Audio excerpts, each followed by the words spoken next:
History of Frederick the Great by Thomas Carlyle, Volume 7th, Book 8, Crown Prince Reprieved, Life at Custrin, November 1730, February 1732. Chapter 1, Chaplain Muller Waits on the Crown Prince.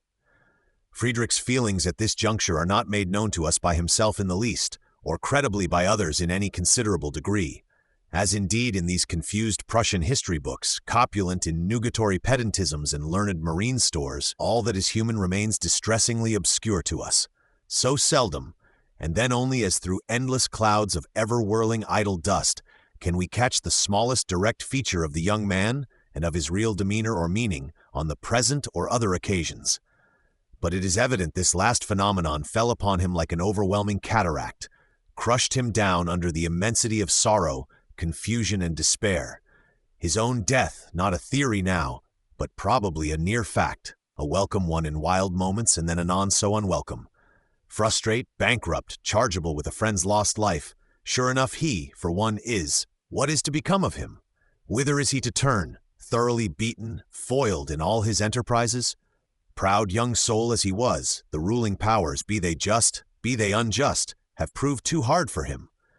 We hear of tragic vestiges still traceable of Friedrich, belonging to this time, texts of scripture quoted by him, pencil sketches of his drawing, expressive of a mind dwelling in Golgothas, and pathetically, not defiantly, contemplating the very worst. Chaplain Muller of the Gens d'Armes, being found a pious and intelligent man, has his orders not to return at once from Custrin, but to stay there and deal with the prince on that horrible predestination topic and his other unexampled backslidings which have ended so. Muller stayed accordingly, for a couple of weeks, intensely busy on the predestination topic, and generally in assuaging and mutually mollifying paternal majesty and afflicted son. In all which he had good success, and especially on the predestination point was triumphantly successful.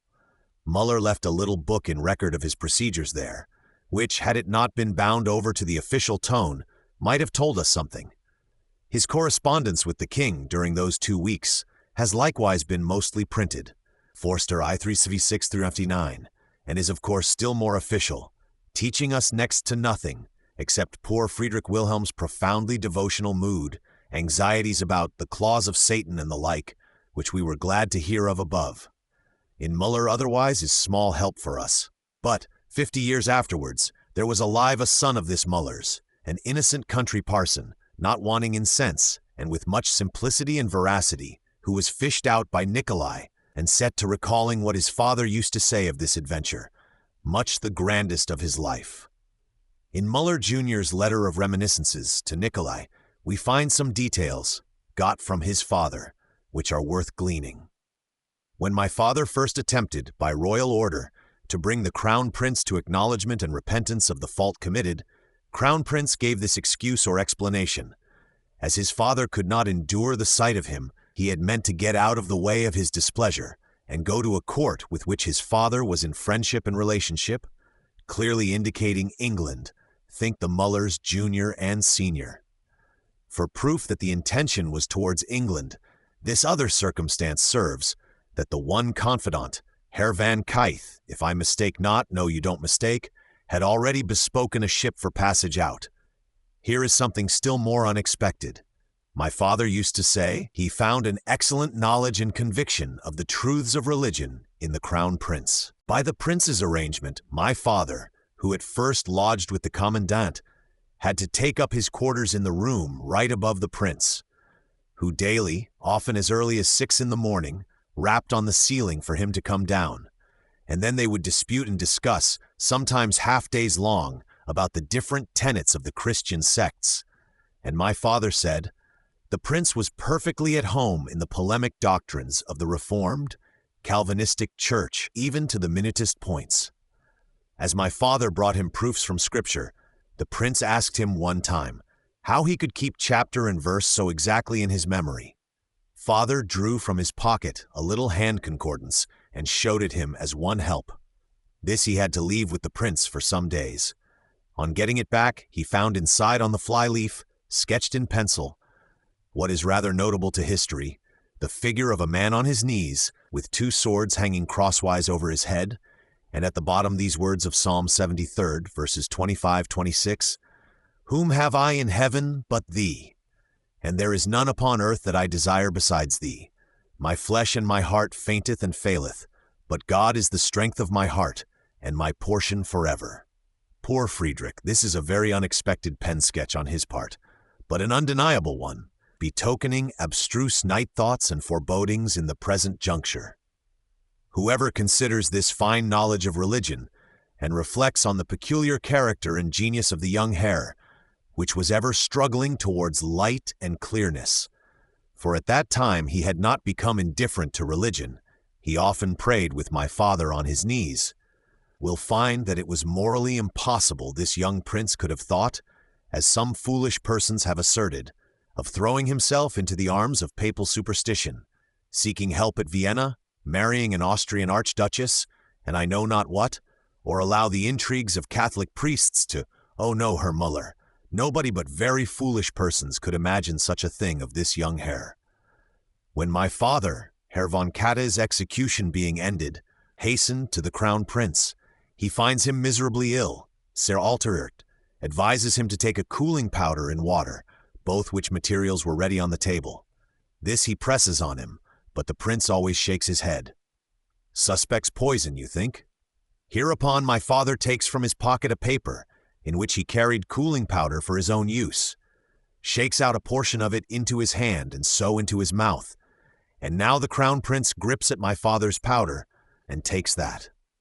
Privately to be made away with, death resolved upon in some way, thinks the desperate young man, Nicolai Anekdoten v. OpenAi. That scene of Katte's execution, and of the prince's and other people's position in regard to it, has never yet been humanly set forth, otherwise the response had been different. Not humanly set forth, and so was only barked at as by the infinitude of little dogs in all countries, and could never yet be responded to in austere vox humana, deep as a de profundis, terrible as a chorus of Aeschylus. For in effect that is rather the character of it, had the barking once pleased to cease. King of Prussia cannot sleep, writes Dickens. The officers sit up with him every night, and in his slumbers he raves and talks of spirits and apparitions. Dispatch, 30 October 30. We saw him, ghost-like, in the night-time, gliding about, seeking shelter with Fekin against ghosts. Ginkell by daylight saw him, now clad in thunderous tornado and anon in sorrowful fog. Here, farther on, is a new item, and joined to it and the others, a remarkable old one. In regard to Wilhelmina's marriage, and whether a father cannot give his daughter in wedlock to whom he pleases, there have been 8 divines consulted, 4 Lutheran, 4 Reformed, Calvinist, who all but one, he of the garrison church, a Rhadamanthine fellow in Sarge, have answered, "No, your majesty." It is remarkable that his majesty has not gone to bed sober for this month past. Dickens, 9th and 19th December, 1730. What Seckendorf and Grumkow thought of all these phenomena. They have done their job too well. They are all for mercy, lean with their whole weight that way, in black qualms, one of them withal, thinking tremulously to himself, what if his now majesty were to die upon us in the interim? Chapter 2. Crown Prince to repent and not perish. In regard to Frederick, the court-martial needs no amendment from the king.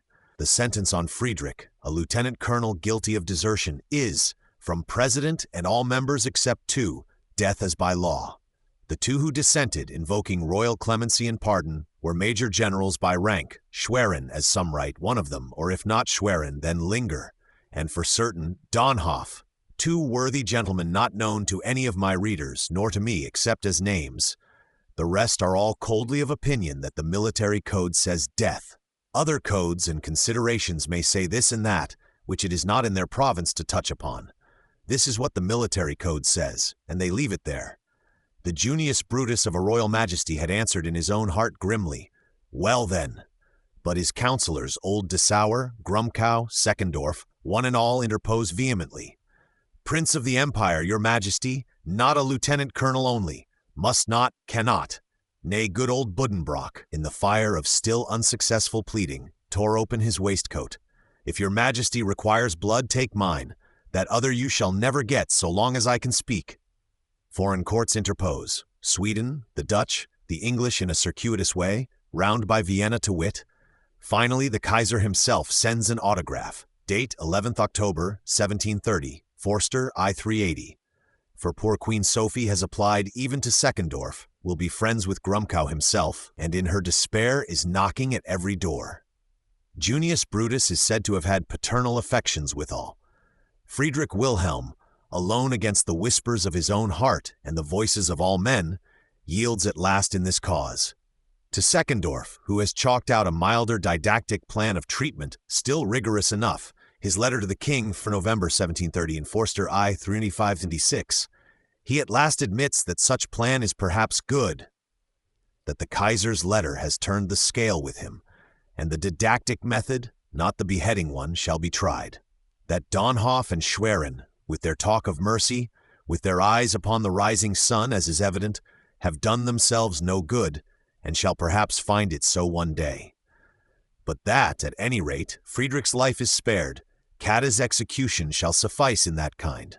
Repentance, prostrate submission, and amendment, these may do yet more for the prodigal, if he will in heart return. These points, some time before the 8th of November, we find to be as good as settled. The unhappy prodigal is in no condition to resist farther. Chaplain Muller had introduced himself with Cada's dying admonition to the Crown Prince to repent and submit.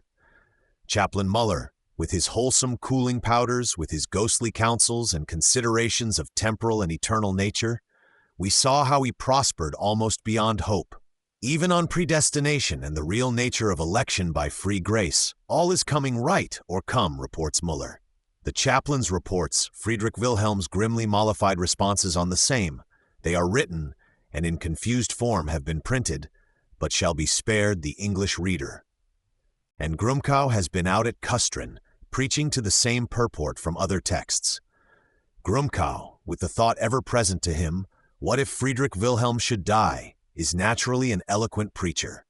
Enough, it has been settled, perhaps before the day of Cada's death, or at the latest 3 days after it, as we can see, that if the prince will, and can with free conscience, take an oath, no mental reservation, mark you, of contrite repentance, of perfect prostrate submission, and purpose of future entire obedience and conformity to the paternal mind in all things, Nadenwall included, the paternal mind may possibly relax his durance a little and put him gradually on proof again. King's letter to Muller, 8th November, Forster, I. Towards which issue, as Chaplain Muller reports, the Crown Prince is visibly gravitating, with all his weight and will. The very Nadenwall is settled, the young soul, truly a lover of truth, your majesty, taps on his ceiling, my floor being overhead, before the winter sun rises, as a signal that I must come down to him, so eager to have error and darkness purged away. Believes himself, as I believe him, ready to undertake that oath, desires, however, to see it first, that he may maturely study every clause of it. Say you verily so? Answers Majesty, and may my ursine heart flow out again, and blubber gratefully over a sinner saved, a poor son plucked as brand from the burning? God, the Most High, give his blessing on it then, concludes the paternal Majesty.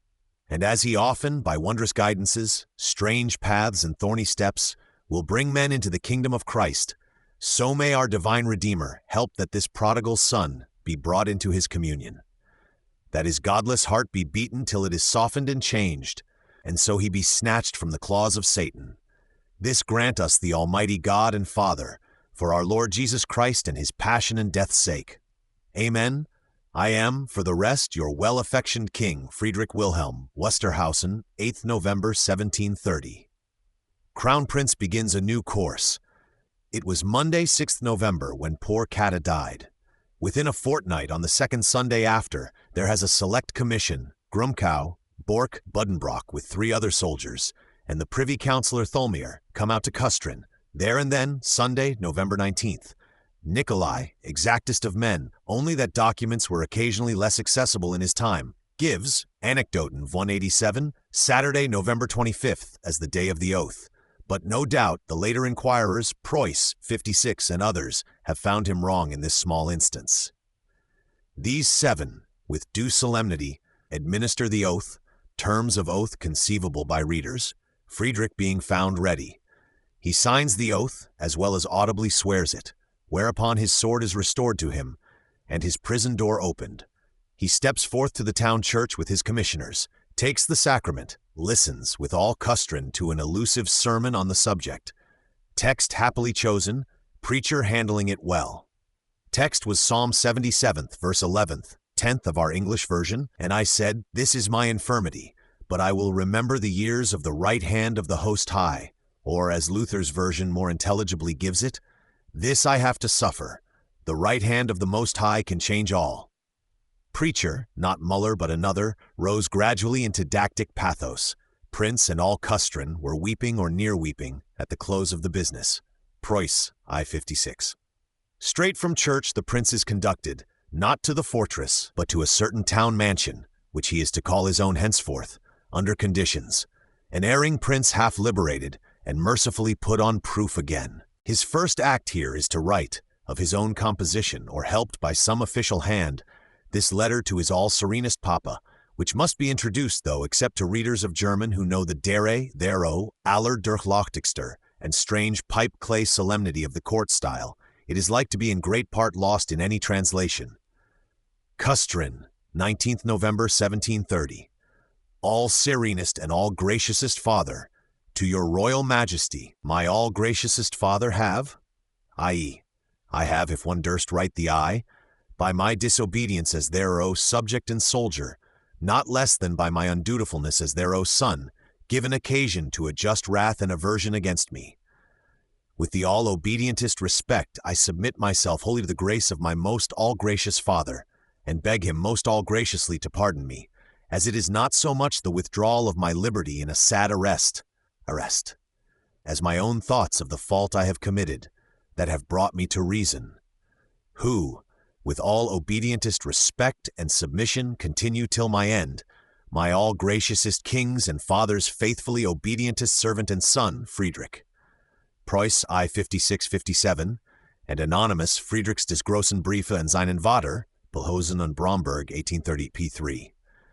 This new house of Friedrichs in the little town of Custrin he finds arranged for him on rigorously thrifty principles, yet as a real household of his own, and even in the form of a court with Hofmarschall, Kammerjunkers, and the other adjuncts, court reduced to its simplest expression, as the French say, and probably the cheapest that was ever set up.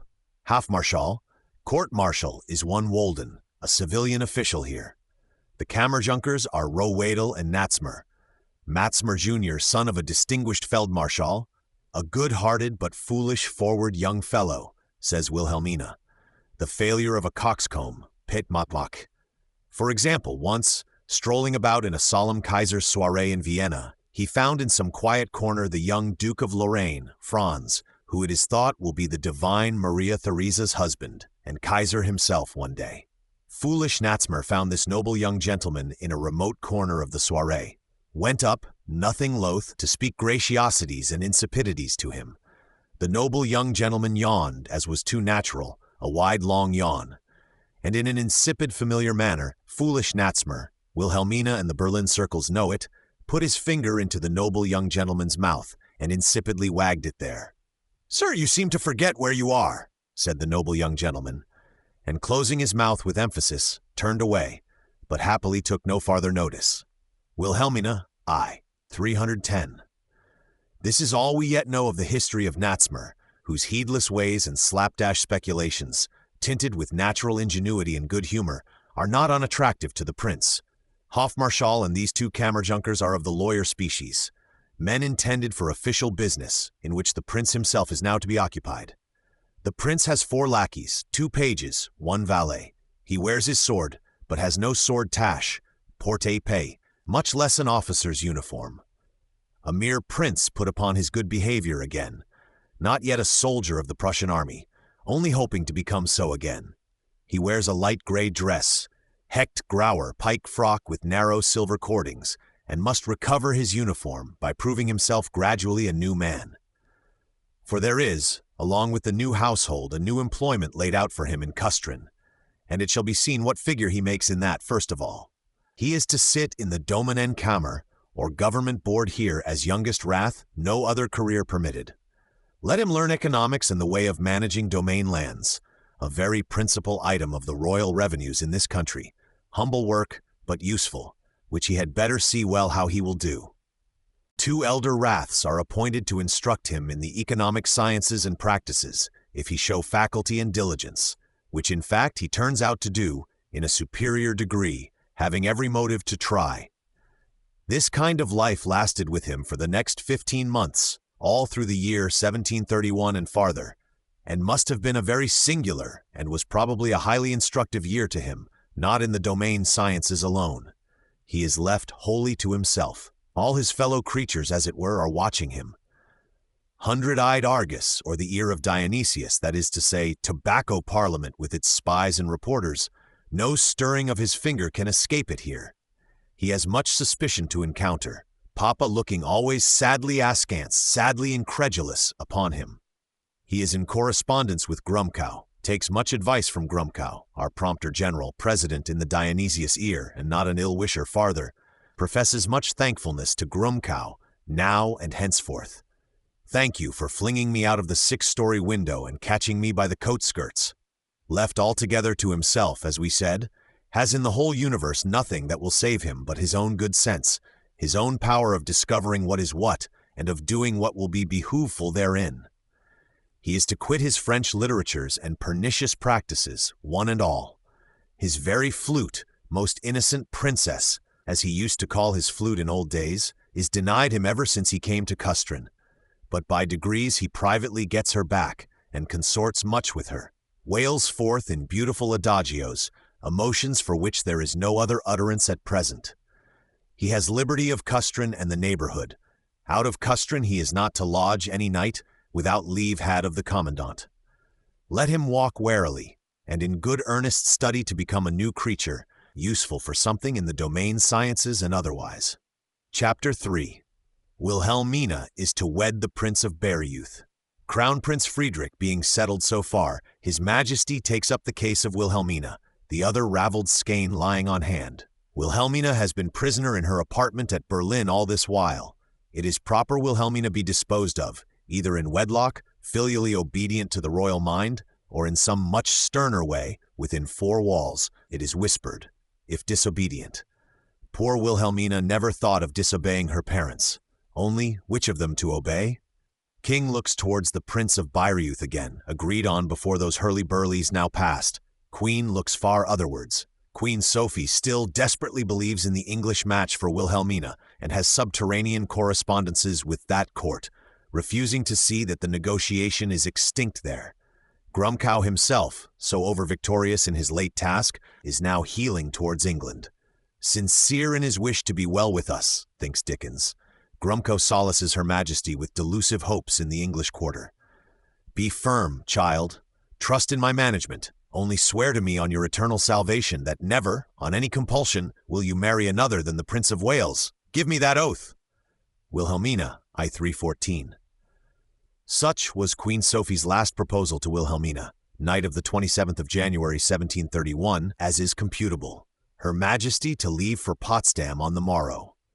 They wept much together that night, but Wilhelmina dexterously evaded the oath, on a religious ground. Prince of Bear-Youth, whom Papa may like or may not like, has never yet personally made appearance. Who or what will make appearance, or how things can or will turn, except a bad road, is terribly a mystery to Wilhelmina.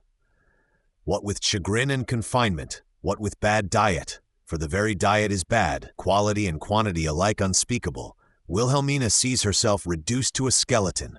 No company but her faithful Sunsfeld, no employment but her books and music, struggles, however, still to keep heart. One day, it is in February 1731 as I compute, they are sitting, her Sunsfeld and she, at their sad mess of so-called dinner, in their remote upper story of the Berlin Schloss, tramp of sentries the one thing audible, and were looking mournfully at one another, with nothing to eat but a soup of salt and water, and a ragout of old bones full of hairs and slopperies. Nothing else. That was its real quality, whatever fine name they might give it, says the vehement princess. We heard a sharp tapping at the window, and started up in surprise to see what it could be. It was a raven, carrying in its beak a bit of bread, which it left on the window-sill and flew away. Tears came into our eyes at this adventure. Are we become as Hebrew Elijahs then, so that the wild ravens have to bring us food? Truth is, there was nothing miraculous, as Wilhelmina found by and by. It was a tame raven, not the soul of old George First, which lives at Isleworth on good pensions, but the pet raven of a certain Margravine, which lost its way among the intricate roofs here. But the incident was touching. "Well," exclaimed Wilhelmina, "in the Roman histories I am now reading, it is often said those creatures betoken good luck. All Berlin, such the appetite for gossip, and such the famine of it in Berlin at present, talked of this minute event, and the French colony, old Protestant colony, practical, considerate people, were so struck by it, they brought baskets of comfortable things to us, and left them daily, as if by accident, on some neutral ground, where the maid could pick them up, sentries refusing to see unless compelled. Which fine procedure has attached Wilhelmina to the French nation ever since, as a dexterous, useful people, and has given her a disposition to help them where she could. The omen of the raven did not at once bring good luck. However, it did chance to be the turning point, solstice of this long Greenland winter, after which, amid storms and alarms, daylight came steadily nearer. Storms and alarms, for there came rumors of quarrels out at Potsdam, quarrels on the old score between the royal spouses there, and frightful messages, through one Eversman, an insolent royal lackey, about wedding Weissenfels, about imprisonment for life and other hard things, through all which Wilhelmina studied to keep her poor head steady and answer with dignity yet discreetly. On the other hand, her sisters are permitted to visit her, and perceptible assuagements come. At length, on the 11th of May, there came solemn deputation, Bork, Grumkow, Thulmeyer in it, old real friends and pretended new, which set poor Wilhelmina wringing her hands, having had a letter from Mamma overnight, but did bring about a solution. It was Friday, 11th of May, a day of crisis in Wilhelmina's history, Queen commanding one thing, King another, and the hour of decision come. Entering, announcing themselves with dreadful solemnity, these gentlemen, Grumkow the spokesman, in soft phrase, but with strict clearness, made it apparent to her that marry she must, the hereditary prince of Bayreuth, and without the consent of both her parents, which was unattainable at present, but peremptorily under the command of one of them, whose vote was the supreme. "Do this, or even say that you will do it," whisper some of the well-affected. "His Majesty's paternal favor will return upon you like pent waters, and the Queen will surely reconcile herself, or perhaps turn it all her own way yet," whisper the well-affected. "Refuse to do it, Her Majesty, your royal brother, you yourself, Royal Highness.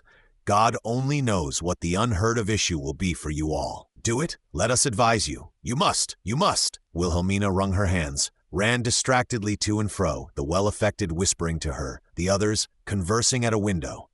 At length she did it. Will marry whom her all-gracious papa appoints. Never wished or meant the least disobedience.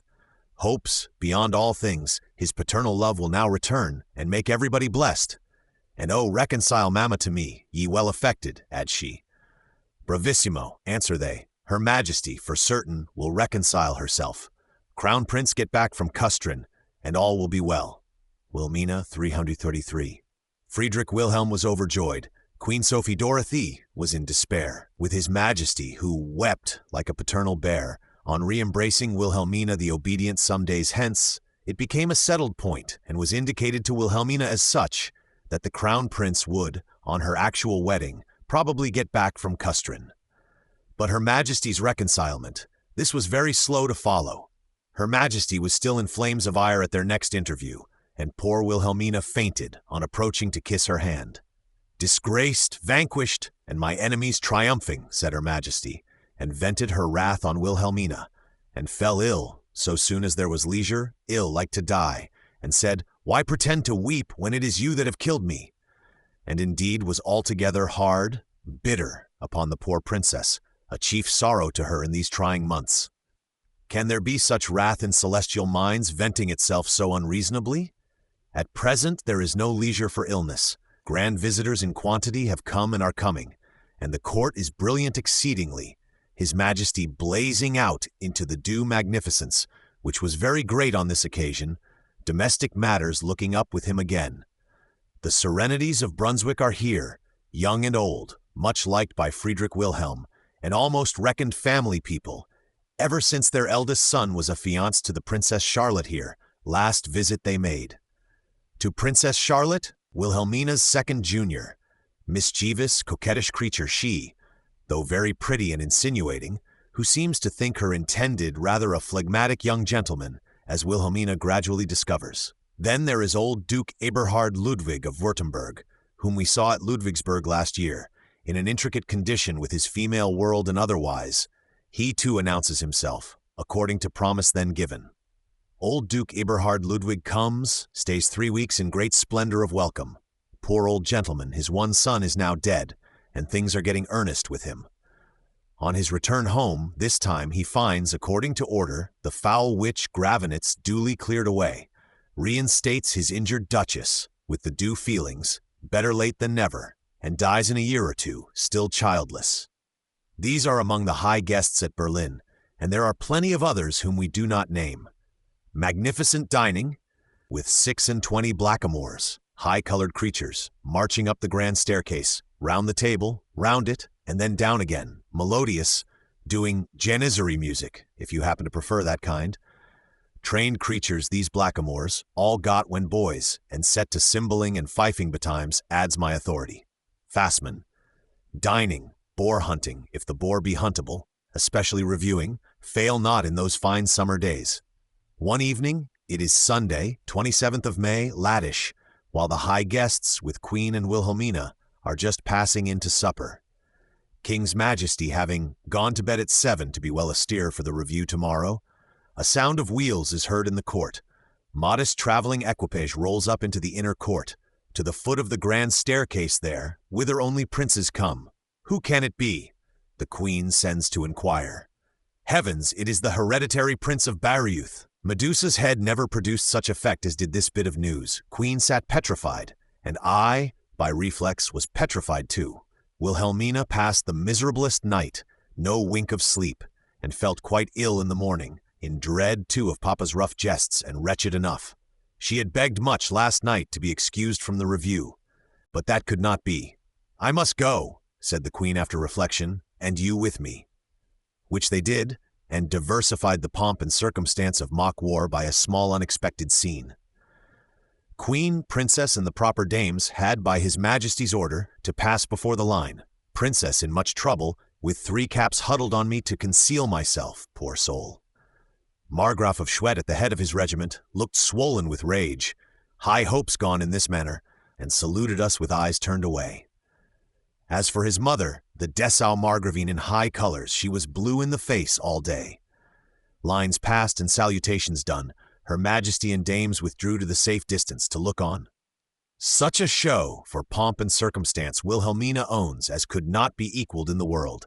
Such wheeling, rhythmic coalescing and unfolding, accurate as clockwork, far and wide, swift big column here, hitting swift big column there, at the appointed place and moment. With their volleyings and trumpeting, bright uniforms and streamers and field music. In equipment and maneuver perfect all, to the meanest drummer or black kettle drummer, supreme drill sergeant playing on the thing as on his huge piano, several square miles in area. Comes of the old Dessauer all this, of the equal step, of the abstruse meditations upon tactics in that rough head of his. Very pretty indeed. But in the meanwhile an official steps up, cap in hand, approaches the Queen's carriage, says he is ordered to introduce His Highness the Prince of Bayreuth. Prince comes up accordingly, a personable young fellow, intelligent-looking, self-possessed, makes obeisance to Her Majesty, who answers in frosty politeness, and Wilhelmina, faint, fasting, sleepless all night, fairly falls a swoon. Could not be helped, and the whole world saw it, and Guy Dickens and the diplomatists wrote home about it, and there rose rumor and gossip enough. Dickens of 2 June 1731, in pathetic terms, Wilhelmina, Adi 41, without pathos. But that was the naked truth of it. Hot weather, agitation, want of sleep, want of food. Not aversion to the hereditary prince, nothing of that. Rather the contrary indeed, and on better acquaintance much the contrary. For he proved a very rational, honorable, and eligible young prince, modest, honest, with abundance of sense and spirit. Kind too and good, hot temper well kept, temper hot not harsh. Quietly holds his own in all circles. Good discourse in him too, and sharp repartee if requisite. though he stammered somewhat in speaking. Submissive Wilhelmina feels that one might easily have had a worse husband. "What glories for you in England?" the Queen used to say to her in old times. "He is a prince, that Frederick, who has a good heart, and whose genius is very small, rather ugly than handsome, slightly out of shape even, un peu contrefait. But provided you have the complaisance to suffer his debaucheries, you will quite govern him, and you will be more king than he, when once his father is dead. Only see what a part you will play. It'll be you that decide on the weal or woe of Europe, and give law to the nation." I 143, in a manner which Wilhelmina did not think a celestial prospect even then. Who knows but of all the offers she had 4 or 3 crowned heads among them, this final modest honest one may be intrinsically the best? Take your portion, if inevitable, and be thankful. The betrothal follows in about a week, Sunday, 3rd of June, 1731, with great magnificence in presence of the high guests in all the world, and Wilhelmina is the affianced bride of Frederick of Bayreuth, and that enormous double marriage tragi-comedy of Much Ado About Nothing is at last ended. Courage, friends, all things do end. The high guests hereupon go their ways again, and the court of Berlin, one cannot but suppose, collapses, as after a great effort finished. Do not Friedrich Wilhelm and innumerable persons, the readers and the writer of this history included, feel a stone rolled off their hearts? It is now and not till now that Queen Sophie falls sick and like to die, and reproaches Wilhelmina with killing her. Friedrich Wilhelm hopes confidently, not, waits out at Potsdam for a few days, till this killing danger pass, then departs with double impetuosity for Preußen and dispatch of public business, such a mountain of domestic business being victoriously got under. Poor king, his life this long while has been a series of earthquakes and titanic convulsions. Narrow miss he has had of pulling down his house about his ears and burying self, son, wife, family, and fortunes under the ruin heap, a monument to remote posterity. Never was such an enchanted dance, of well-intentioned royal bear with poetic temperament, piped to by 2 black artists for the Kaiser's and pragmatic sanction's sake. Let tobacco parliament also rejoice, for truly the play was growing dangerous of late. King and parliament, we may suppose, returned to public business with double vigor. Chapter 4. Criminal Justice in Prussian and Elsewhere. Not that His Majesty, while at the deepest in domestic intricacies, ever neglects public business. This very summer he is raising hussar squadrons, bent to introduce the hussar kind of soldiery into his army, a good deal of horse-breaking and new saber exercise needed for that object. Fassmann, 418. The affairs of the Reich have at no moment been out of his eye. Glad to see the Kaiser edging round to the sea powers again, and things coming into their old posture, in spite of that sad Treaty of Seville. Nay, for the last 2 years, while the domestic volcanoes were at their worst, His Majesty has been extensively dealing with a new question which has risen, that of the Salzburg Protestants, concerning which we shall hear more anon. Far and wide, in the Diets and elsewhere, he has been diligently, piously, and with solid judgment, handling this question of the poor Salzburgers, and has even stored up moneys in intended solace of them, for he foresees what the end will be. Moneys which, it appears about this time, a certain official over in Preußen has been peculating. In the end of June, His Majesty sets off to Preußen on the usual inspection tour, which we should not mention, were it not in regard to that same official, and to something very rhodomontane and particular which befell him, significant of what His Majesty can do in the way of prompt justice. Case of Schlubhut. The Königsberg Domain Board, Kriegsen Domanenkammer, had fallen awry in various points of late, several things known to be out at elbows in that country. The Kammerraths evidently lax at their post, for which reason they have been sharply questioned and shaken by the collar, so to speak. Nay, there is one Rath, a so-called nobleman of those parts, by name Schlubhut, who has been found actually defaulting, peculating from that pious hoard intended for the Salzburgers. He is proved and confesses to have put into his own scandalous purse no less than 11,000 thalers, some say 30,000, almost 5,000 pounds, which belong to the public treasury and the Salzburg Protestants. These things, especially this latter unheard of Schlubhut thing, the Supreme Court at Berlin, Criminal Collegium, have been sitting on for some time, and in regard to Schlubhut, they have brought out a result, which Friedrich Wilhelm not a little admires at. Schlubhut clearly guilty of the defamation, say they, but he has moneys, landed properties. Let him refund, principal and interest, and have, say, 3 or 4 years imprisonment by way of memento. Years imprisonment? Refund? Is theft in the highest quarters a thing to be let off for refunding? Growls His Majesty, and will not confirm this sentence of his Criminal Collegium, but leaves it till he get to the spot and see with his own eyes. Schlubhut, in arrest or mild confinement all this while, ought to be bethinking himself more than he is. Once on the spot, judge if the Königsberg Domain Kammer had not a stiff muster to pass, especially if Schlubhut's drill exercise was gentle. Schlubhut, summoned to private interview with His Majesty, carries his head higher than could be looked for, is very sorry, knows not how it happened, meant always to refund, will refund to the last penny and make all good. Refund? Does he know what stealing means then? How the commonest convicted private thief finds the gallows his portion, much more a public magistrate convicted of theft? Is he aware that he, in a very especial manner, deserves hanging then? Schlubhut looks offended dignity, conscious of rank if also of quasi-theft. Es ist nicht Manier, it is not the polite thing, to hang a Prussian nobleman on those light terms, answers Schlubhut, high-mannered at the wrong time. I can and will pay the money back. Nobleman? Money back? I will none of his scoundrelly money. To straight prison with this shirka, and thither he goes accordingly, unhappiest of mortals, to be conscious of rank, not at the right place, when about to steal the money, but at the wrong, when answering to Rhadamanthus on it. And there, sure enough, Schlubhut lies, in his prison on the Schlossplatz, or Castle Square, of Königsberg all night, and hears, close by the Dominenkammer, which is in the same square, Dominenkammer where his office used to be, a terrible sound of carpentering go on, unhappiest of Prussian noblemen. And in the morning, see, a high gallows built, close in upon the Domainkammer, looking into the very windows of it. And there, sure enough, the unfortunate Schlubhut dies the thief's death. Few hours hence, speaking or thinking what, no man reports to me. Death was certain for him, inevitable as fate. And so he vibrates there, admonitory to the other raths for days, some say for weeks, till by humble petition they got the gallows removed. The stumps of it, sawed close by the stones, were long after visible in that Schlossplatz of Königsberg. Here is prompt justice with a witness. Did readers ever hear of such a thing?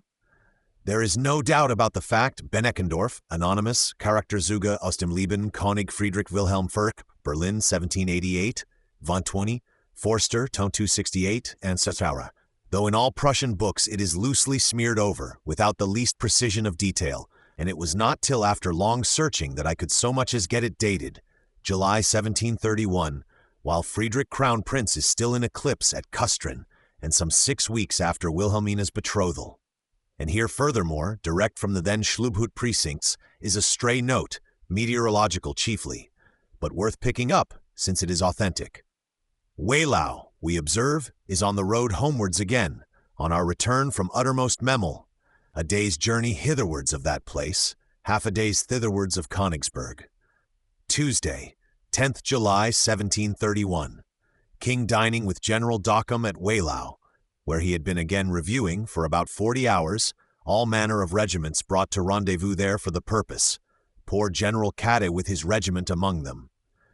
King at dinner with General Dockham after all that, took the resolution to be off to Königsberg, and arrived here at the stroke of midnight in a deluge of rain. This brings us within a day or 2 days of Schlubhut's death. Terrible combat of bisons, or oxen with such manes, such heads, of 2 wild bisons against 6 wild bears then ensued, and the Schlubhut human tragedy, I know not in what sequence, rather conjecture the Schlubhut had gone first. Pillau rode to Danzig on the narrow strip between the Frische Haff and Baltic is the next stage homewards. At Pillau, General Finkenstein, excellent old tutor of the Crown Prince, is commandant, and expects his rapid majesty, day and hour given, to me not known. Majesty goes in 3 carriages. Old Dessauer, Grumk, Seckendorf, Ginkel are among his suite. Weather still very electric. At Fischhausen, halfway to Pillau, Majesty had a bout of elk hunting.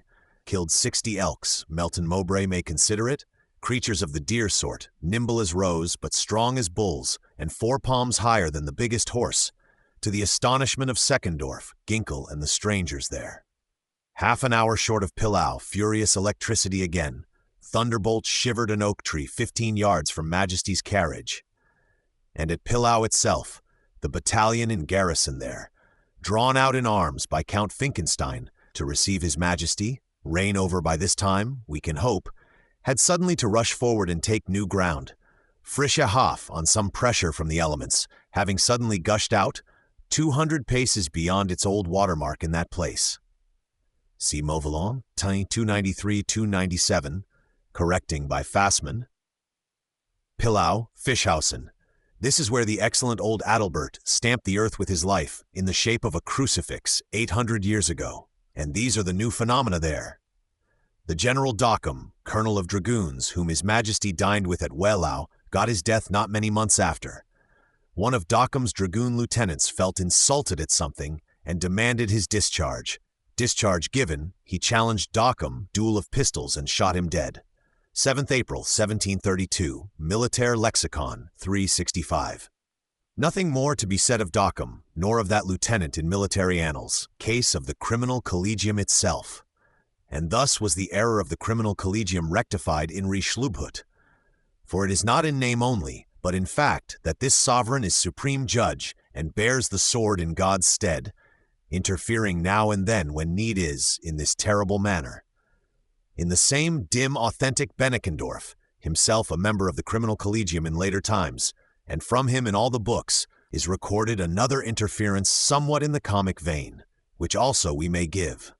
Undisputed fact, again totally without precision or details, not even datable, except that, on study, we perceive it may have been before this Schlubhut's execution, and after the Criminal Collegium had committed their error about him, must have been while this of Schlubhut was still vividly in mind. Here is the unprecise but indubitable fact, as the Prussian Dryasdust has left us his smear of it.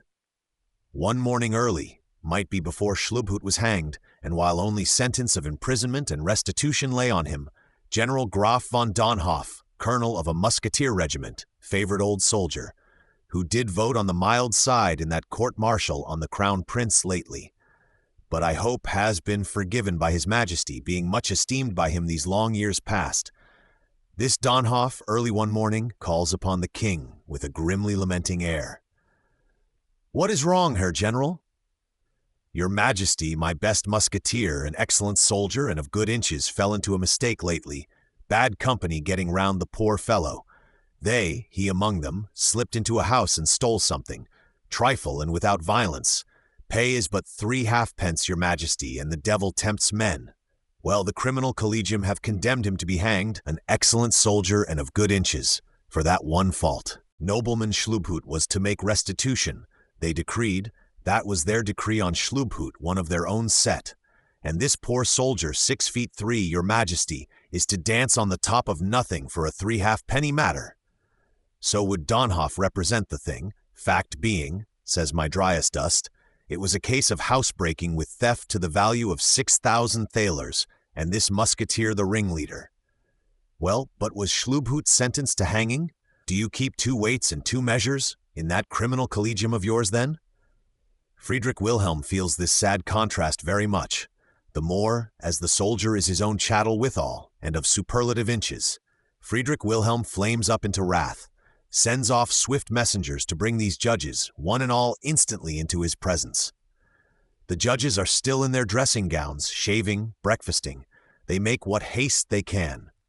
So soon as the first 3 or 4 are reported to be in the anteroom, Friedrich Wilhelm in extreme impatience has them called in, starts discoursing with them upon the 2 weights and 2 measures. Apologies, subterfuges do but provoke him farther. It is not long till he starts up, growling terribly. "Ye are shirken, ye scoundrels, how could you?" and smites down upon the crowns of them with the royal cudgel itself. Fancy the hurry-scurry, the unforensic attitudes and pleadings. Royal cudgel rains blows right and left. Blood is drawn, crowns cracked, crowns nearly broken, and several judges lost a few teeth and had their noses battered before they could get out. The second relay meeting them in this dilapidated state, on the staircases, dashed home again without the honor of a royal interview. Benekendorf, Phi, 33, Forster. Let them learn to keep one balance and one set of weights in their law court henceforth. This is an actual scene of date Berlin 1731 or thereby, unusual in the annals of Themis, of which no constitutional country can hope to see the fellow, were the need never so pressing. I wish his majesty had been a thought more equal when he was so Rhadamanthine. Schlubhut he hanged, Schlubhut being only Schlubhut's chattel. This musketeer, his majesty's own chattel, he did not hang, but set him shouldering arms again, after some preliminary dusting. His majesty was always excessively severe on defalcations. Any chancellor with his exchequer bills gone wrong would have fared ill in that country. One treasury dignitary, named Wilke, who had dealt in tall recruits, as a kind of by-trade and played foul in some slight measure, the king was clear for hanging. His poor wife galloped to Potsdam, shrieking mercy, upon which Friedrich Wilhelm had him whipped by the hangman and stuck for life into Spandau. Still more tragical was poor Hesse's case. Hesse, some domain wrath out at Königsberg, concerned with moneys, was found with account books in a state of confusion and several thousands short when the outcome was cleared up. What has become of these thousands, sir? Poor old Hesse could not tell. God is my witness, no penny of them are stuck to me, asseverated poor old Hesse. But where they are? My account books are in such a state, alas, and my poor old memory is not what it was. They brought him to Berlin. In the end, they actually hanged the poor old soul, and then afterwards in his dusty lumber rooms, hidden in pots, stuffed into this nook and that, most or all of the money was found. Forster, T269 and Sega. Date and document exist for all these cases, though my dry as dust gives none, and the cases are indubitable, very Rhadamanthine indeed. The soft quality of mercy, ah yes, it is beautiful and blessed when permissible, though thrice accursed when not. But it is on the hard quality of justice, first of all, that empires are built up, and beneficent and lasting things become achievable to mankind in this world. Skipper Jenkins in the Gulf of Florida. A couple of weeks before Schlubhut's death, the English newspapers are somewhat austere, in the way of narrative merely as yet. Ship Rebecca, Captain Robert Jenkins' master, has arrived in the port of London with a strange story in her logbook, of which, after due sifting, this is accurately the substance. London, 23 to 27th June, 1731. Captain Jenkins left this port with the Rebecca several months ago, sailed to Jamaica for a cargo of sugar. He took in his cargo at Jamaica, put to sea again 6th April 1731, and proceeded on the voyage homewards, with indifferent winds for the first fortnight. April 20th, with no wind or none that would suit, he was hanging about in the entrance of the Gulf of Florida, not far from the Havana, almost too near it, I should think, but these baffling winds. Not far from the Havana, when a Spanish guardacosta hove in sight, came down on Jenkins and furiously boarded him. Scoundrel, what do you want, contrabanding in these seas? Jamaica, say you? Sugar? Likely. Let us see your logwood, hides, Spanish pieces of 8.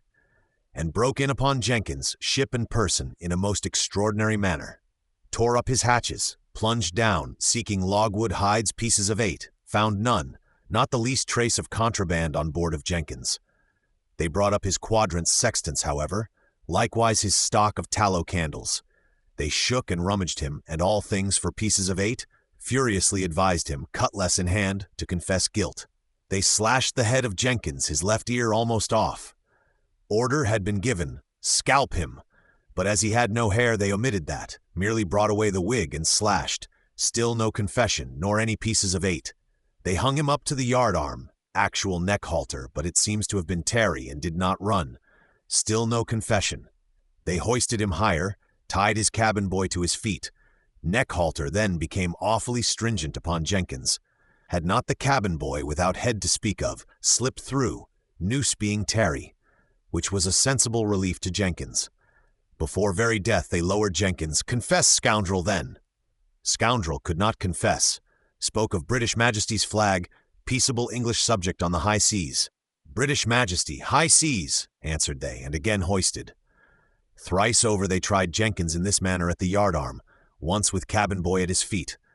Never had man such a day. Outrageous whiskerando cutthroats tossing him about, his poor Rebecca and him at such rate. Sun getting low and not the least trace of contraband found, they made a last assault on Jenkins, clutched the bloody slit ear of him, tore it mercilessly off, flung it in his face, "Carry that to your king, and tell him of it." Then went their way, taking Jenkins's tallow candles and the best of his sextants with them, so that he could hardly work his passage home again, for want of latitudes, and has lost in goods 112 pounds, not to speak of his ear. Strictly true all this, ship's company, if required, will testify on their oath. Daily Journal and the other London newspapers, 12th to 17th June 1. Cox's Walpole, I, 579, 560 distinct and needing correction. These surely are singular facts, calculated to awaken a maritime public careful of its honor, which they did after about 8 years, as the reader will see. For the present, there are growlings in the coffee houses, and Thursday, 28th June, say the newspapers. This day Captain Jenkins with his owners, ear in his pocket I hope, went out to Hampton Court to lay the matter before his Grace of Newcastle. Please your Grace, it is hardly 3 months since the illustrious Treaty of Vienna was signed, Dutch and we leading in the termagant of Spain, and nothing but halcyon weather to be looked for on that side. Grace of Newcastle, anxious to avoid trouble with Spain, answers I can only fancy what, and nothing was done upon Jenkins and his ear. The Spaniards own they did a witty thing, who cropped our ears and sent them to the king. Date not given me. May, keep it in cotton, if he like, shall have a better ship for some solacement. This is the first emergence of Jenkins and his ear upon negligent mankind. He and it will marvelously re-emerge one day. Baby Carlos gets his appanage. But in regard to that Treaty of Vienna, 7th and last of the travail throes for baby Carlos's appanage, let the too oblivious reader accept the following extract, to keep him on a level with public events, as they are pleased to denominate themselves. By that dreadful Treaty of Seville, Cardinal Fleury and the Spaniards should have joined with England and coerced the Kaiser 60 armas to admit Spanish garrisons instead of neutral into Parma and Piacenza, and so secure baby Carlos his heritage there, which all nature was in travail till he got. War in Italy to a certainty, said all the newspapers after Seville, and Crown Prince Frederick we saw was running off to have a stroke in said war. Inevitable, as the Kaiser still obstinately refused, and the English and great George their king were ready. Nevertheless, no war came. Old Fleury, not wanting war, wanting only to fish out something useful for himself. Lorraine how welcome, and indeed the smallest contributions are welcome. Old Fleury maneuvered hung back, till the Spaniards and termagant Elizabeth lost all patience, and the very English were weary and getting auspicious. Whereupon the Kaiser edged round to the sea powers again, or they to him, and comfortable as you were was got accomplished, much to the joy of Friedrich Wilhelm and others. Here are some of the dates to these sublime phenomena. March 16, 1731, Treaty of Vienna, England and the Kaiser coalescing again into comfortable as you were. Treaty done by Robinson, Sir Thomas, ultimately Earl of Grantham, whom we shall often hear of in time coming, was confirmed and enlarged by a kind of second edition, 27 July 1731, Dutch joining, Spain itself exceeding, and all being now right, which could hardly have been expected. For before the first edition of that treaty, and while Robinson at Vienna was still laboring like Hercules in it, the poor Duke of Parma died, and no vestige of a Spanish garrison yet there, to induct baby Carlos according to old bargain. On the contrary, the Kaiser himself took possession, till once the Duke's widow, who declares herself in the family way, be brought to bed. If of a son, of course he must have the duchies. If of a daughter only, then Carlos shall get them. Let not Robinson fear. The due months ran, but neither son nor daughter came, and the Treaty of Vienna, first edition and also second, was signed, and, October 20th, 1731, Spanish garrisons, no longer and but a bodily fact 6,000 strong, convoyed by the British fleet, came into Leghorn, and proceeded to lodge themselves in the long litigated Parma and Piacenza, and, in fine, the day after Christmas, blessed be heaven. December 26th, baby Carlos in highest person came in. Baby Carlos, more power to him, got the duchies, and we hoped there was an end. No young gentleman ever had such a pother to make among his fellow creatures about a little heritable property. If baby Carlos's performance in it be anything in proportion, he will be a supereminent sovereign. There is still some haggle about Tuscany, the Duke of which is old and heirless, last of the Medici as he proved. Baby Carlos would much like to have Tuscany too, but that is a fief of the empire, and might easily be better disposed of, thinks the Kaiser. A more or less uncertain point, that of Tuscany, as many points are. Last of the Medici complained in a polite manner that they were parting his clothes before he had put them off. However, having no strength, he did not attempt resistance, but politely composed himself. Well then. Scholl, 219-221, Cox's Walpole, I 346, Cox's House of Austria, London 1854 FD1. Do readers need to be informed that this same baby Carlos came to be King of Naples and even ultimately to be Carlos III of Spain, leaving a younger son to be King of Naples, ancestor of the now Majesty there. And thus, after such diplomatic earthquakes and travail of nature, there is at last birth. The seventh travail through has been successful, in some measure successful. Here actually is baby Carlos's apogee. There probably, by favor of heaven and of the sea powers, will the Kaiser's pragmatic sanction be, one day. Treaty of Seville, most imminent of all those dreadful imminencies of war, has passed off as they all did, peaceably adjusts itself into Treaty of Vienna, a termagant, as it were, sated, a Kaiser hopeful to be so, pragmatic sanction and all, for the sea powers and everybody mere halcyon weather henceforth, not extending to the Gulf of Florida and Captain Jenkins as would seem. Robinson, who did the thing, an expert man, bred to business as old Horace Walpole's secretary at Soissons and elsewhere, and now come to act on his own score, regards this Treaty of Vienna, which indeed had its multiform difficulties, as a thing to immortalize a man. Crown Prince has long since, by Papa's order, written to the Kaiser to thank Imperial Majesty for that beneficent intercession which has proved the saving of his life, as Papa inculcates. We must now see a little how the saved Crown Prince is getting on, in his eclipsed state among the domain sciences at Custrin. Chapter 5. Interview of Majesty and Crown Prince at Custrin. Ever since the end of November last year, Crown Prince Frederick, in the eclipsed state at Custrin, has been prosecuting his probationary course, in the domain sciences and otherwise, with all the patience, diligence, and dexterity he could. It is false, what one reads in some foolish books, that Friedrich neglected the functions assigned him as assessor in the Kriegs- und Domänenkammer. That would not have been the safe course for him. The truth still evident is, he set himself with diligence to learn the Friedrich Wilhelm methods of administering domains, and the art of finance in general, especially of Prussian finance, the best extant then or since, finance, police, administrative business, and profited well by the raths appointed as tutors to him in the respective branches. One Hille was his finance tutor, whose compendium, drawn up and made use of on this occasion, has been printed in our time, and is said to be, in brief compass, a highly instructive piece, throwing clear light on the exemplary Friedrich Wilhelm methods. Preuss, I-59N.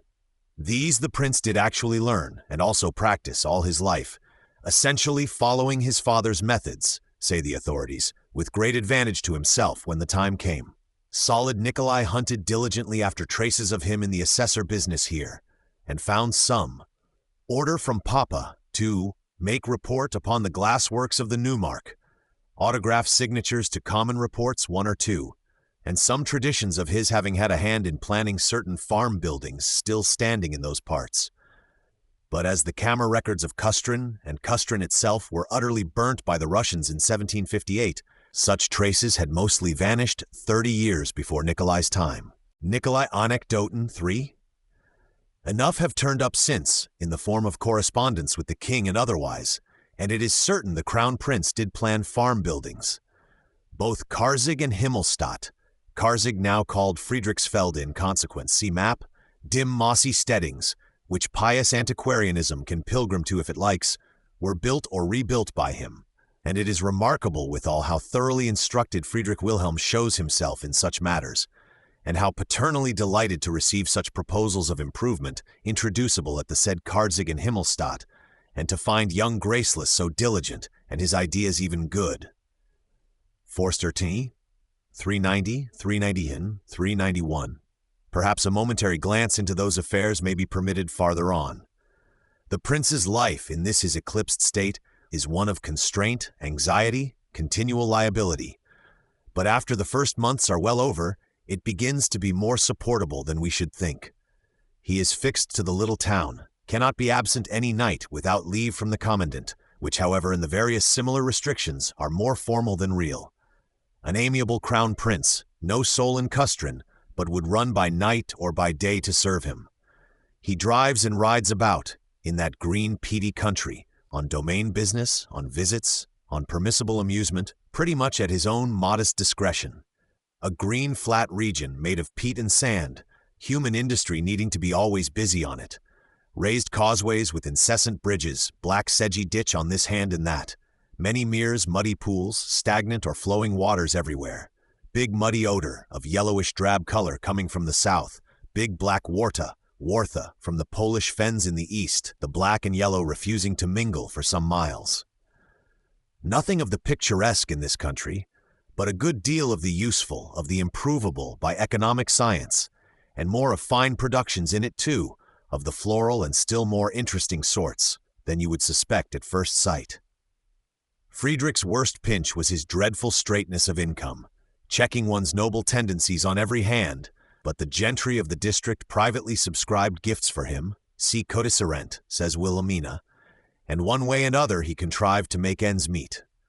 Munchau, his president in the Kammer, next to whom sits Frederick, King's place standing always ready but empty there, is heartily his friend.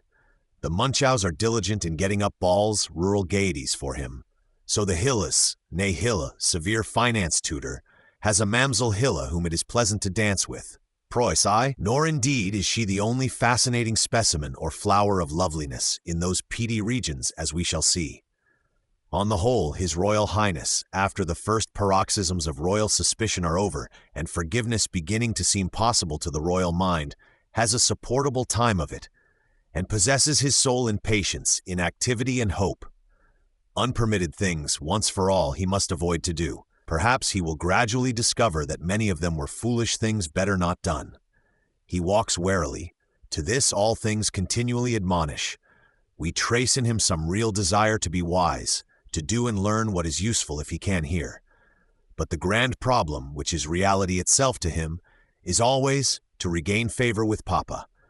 And this, Papa being what he is, gives a twist to all other problems the young man may have, for they must all shape themselves by this, and introduces something of artificial, not properly of hypocritical, for that too is fatal if found out, but of calculated, reticent, of half-sincere on the son's part, an inevitable feature, plentifully visible in their correspondence now and henceforth. Corresponding with Papa and his Grumcow, and watched at every step by such an Argus as the Tobacco Parliament, real frankness of speech is not quite the recommendable thing. Apparent frankness may be the safer.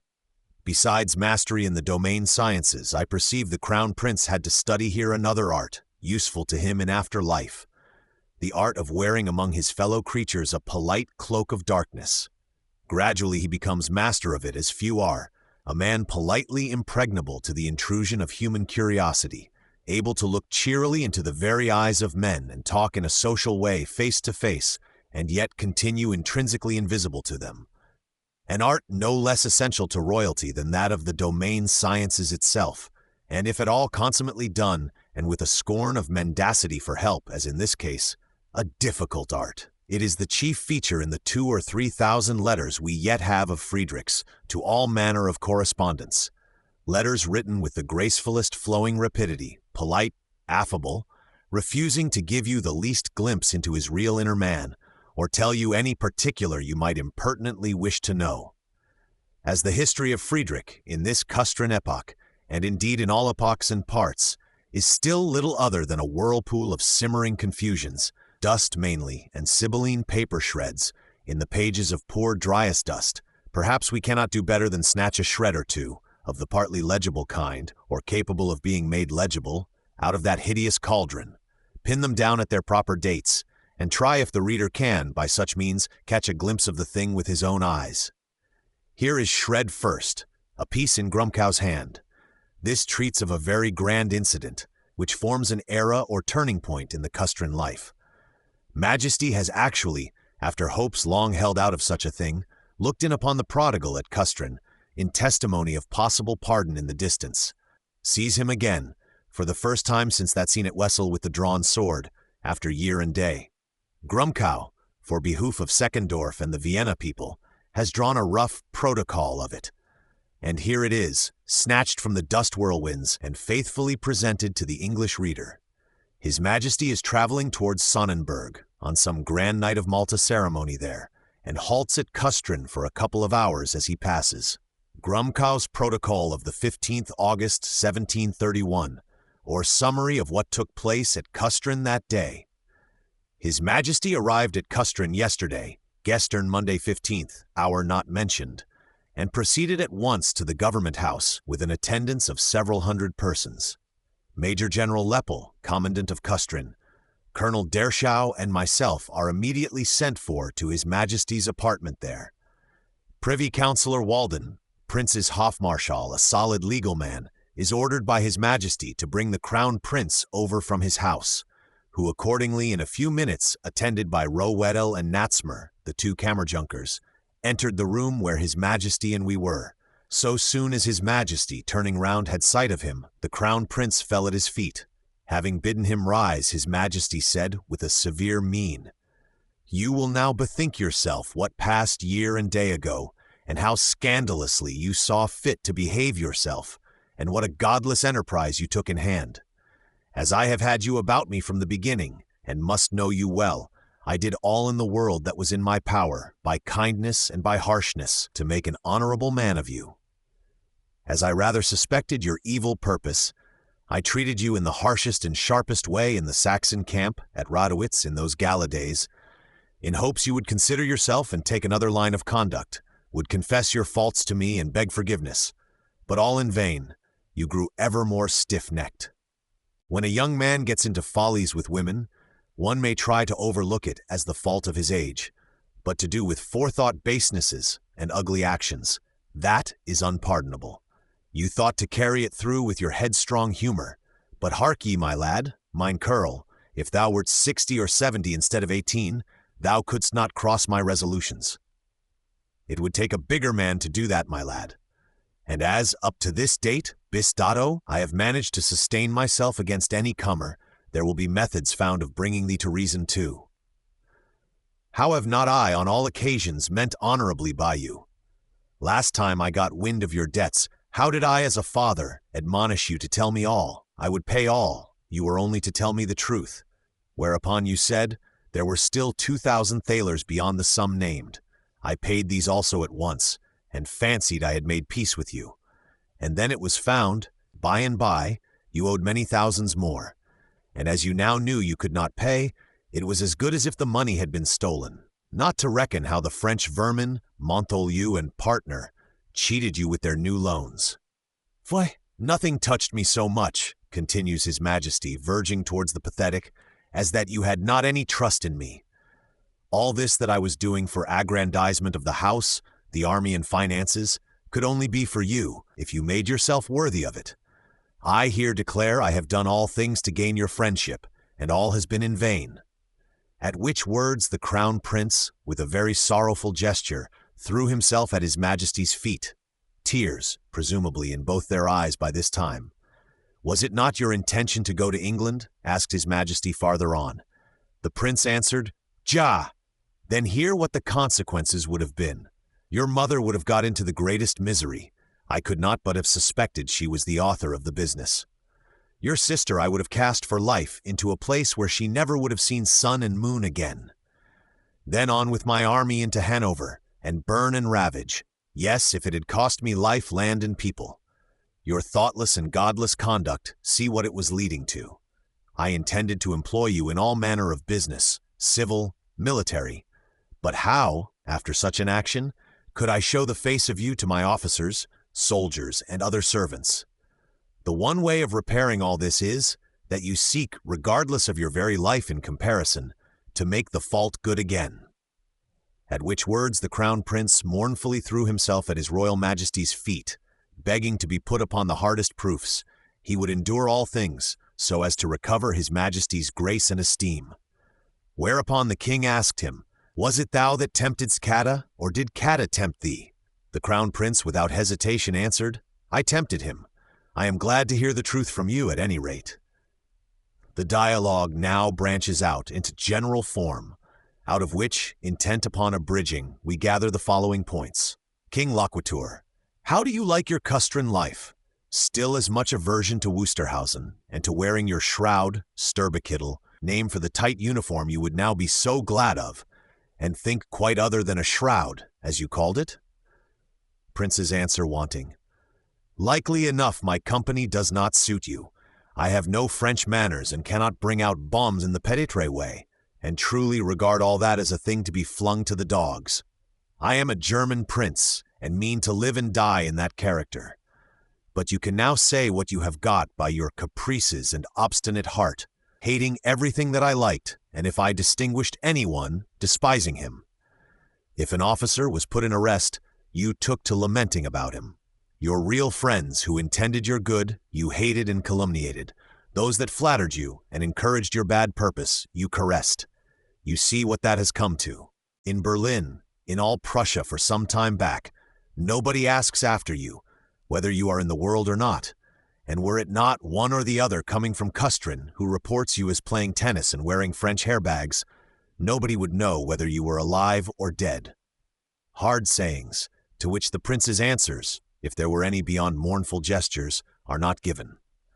We come now upon predestination, or the Nadenwall, and learn, with real interest, not of the laughing sword alone, how His Majesty, in the most conclusive way, set forth the horrible results of that absolute decree notion, which makes out God to be the author of sin, and that Jesus Christ died only for some, upon which the crown prince vowed and declared, hoc und thur, he was now wholly of His Majesty's orthodox opinion.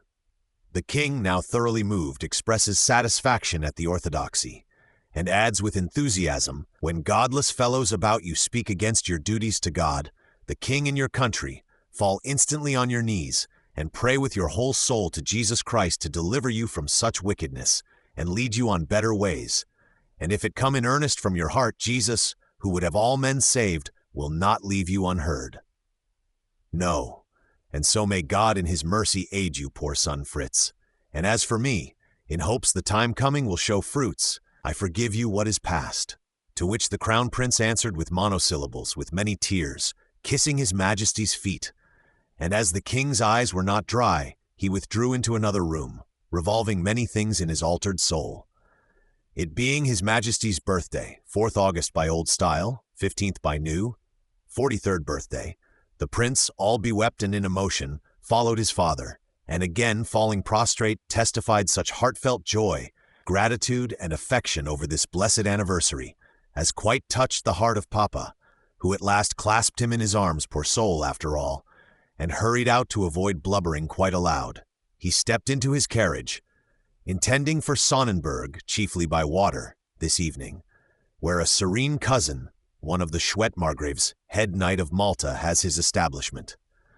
The crown prince followed His Majesty out, and in the presence of many hundred people, kissed His Majesty's feet again, linen gaiters, not Day and Martin shoes, and was again embraced by His Majesty, who said, "Behave well as I see you mean, and I will take care of you," which threw the crown prince into such an ecstasy of joy as no pen can express. And so the carriages rolled away, towards the Knights of Malta business and palace of the head knight of Malta in the first place. Forster, 5054. "These are the main points," says Grumkow, reporting next day, and the reader must interpret them as he can. A crown prince with excellent histrionic talents, thinks the reader. Well, a certain exaggeration, immensity of wish becoming itself enthusiasm. Somewhat of that. But that is by no means the whole or even the main part of the phenomenon, O reader. This crown prince has a real affection to his father, as we shall in time convince ourselves. Say at lowest, a crown prince loyal to fact, able to recognize overwhelming fact, and aware that he must surrender thereto. Surrender once made, the element much clears itself, Papa's side of the question getting fairly stated for the first time. Sure enough, Papa is God's vicegerent in several undeniable respects, most important some of them. Better try if we can obey Papa. Dim old Fastman yields a spark or two. As to His Majesty's errand at Sonnenberg, Majesty is going to preside tomorrow at the installation of young Margraf Karl, new Herrmeister, Grand Master of the Knights of St. John there, the office having suddenly fallen vacant lately. Office which is an heirloom, usually held by one of the Margraves, half-uncles of the king, some junior of them not provided for at Schwed or otherwise. Margraf Albert, the last occupant, an old gentleman of 60, died lately, by stroke of apoplexy while at dinner, 21st June, 1731, Fassmann, P. 423, Polnitz, 390, and his eldest son, Margraf Karl, with whom His Majesty lodges tonight, is now Herrmeister. Majesty came at 6 p.m. to Sonnenberg, must have left Kustrin about 5. 42 Ritters made at Sonnenberg next day. A certain Colonel or Lieutenant General von Reich, whom we shall soon see again, is one of them. Seckendorf another.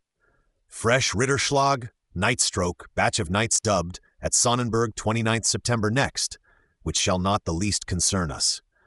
Note Margraf Karl, however, the new Herrmeister, for he proves a soldier of some mark, and will turn up again in the Silesian Wars, as will a poor brother of his still more impressively, shot dead beside the king on one occasion there.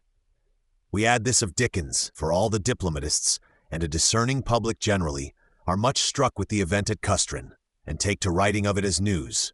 And Mr. Ginkle, Dutch ambassador here, an ingenious, honest, and observant man, well enough known to us, has been out to sup with the prince next day, and thus reports of him to Dickens.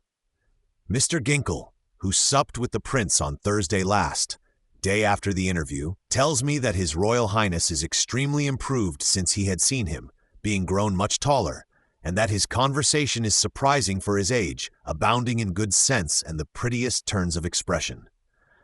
Dispatch, 18th August, 1731. Here are other shreds snatched from the witch cauldron and pinned down, each at its place, which give us one or two subsequent glimpses. Potsdam, 21st August, 1731, King to Wolden the Hofmarschall. Crown Prince shall travel over and personally inspect the following domains: Quarchen, Himmelstadt, Karzig, Massen, Liebes, Gallo, and Wolup, dingy moor farms dear to antiquarians. Travel over these and not any other. Permission always to be asked of His Royal Majesty in writing, and mention made to which of them the Crown Prince means to go. Someone to be always in attendance, who can give him fit instruction about the husbandry. And as the Crown Prince has yet only learned the theory, he must now be diligent to learn the same practically. For which end it must be minutely explained to him how the husbandry is managed, how plowed, manured, sown, in every particular, and what the differences of good and bad husbandry are, so that he may be able of himself to know and judge the same. Of cattle husbandry too, and the affairs of brewing, wie sucht und Brauwesen, the due understanding to be given him, and in the matter of brewing, show him how things are handled, mixed, the beer drawn off barreled, and all how they do with it, wie überall dabei verfahren, also the malt, how it must be prepared, and what like, when good. Useful discourse to be kept up with him on these journeys, pointing out how and why this is and that, and whether it could not be better. O King of 1,000, has liberty to shoot stags, moorcocks, and the like, and a small hunt, kleine Jagd, not a parforce or big one, can be got up for his amusement now and then. Furthermore, a little duck shooting from boat on the sedgy waters there, if the poor soul should care about it. Wolden or one of the Kammerjunkers to accompany always and be responsible. No Madchen or Frauensmensch, no shadow of womankind. Keep an eye on him, you three. These things are in the Prussian archives, of date the week after that interview. In 2 weeks farther follows the prince's speculation about Karzig and the building of a farmstead there, with Papa's real contentment that you come upon such proposals and seek to make improvements. Only, Wusterhausen, 11th September, King to Crown Prince.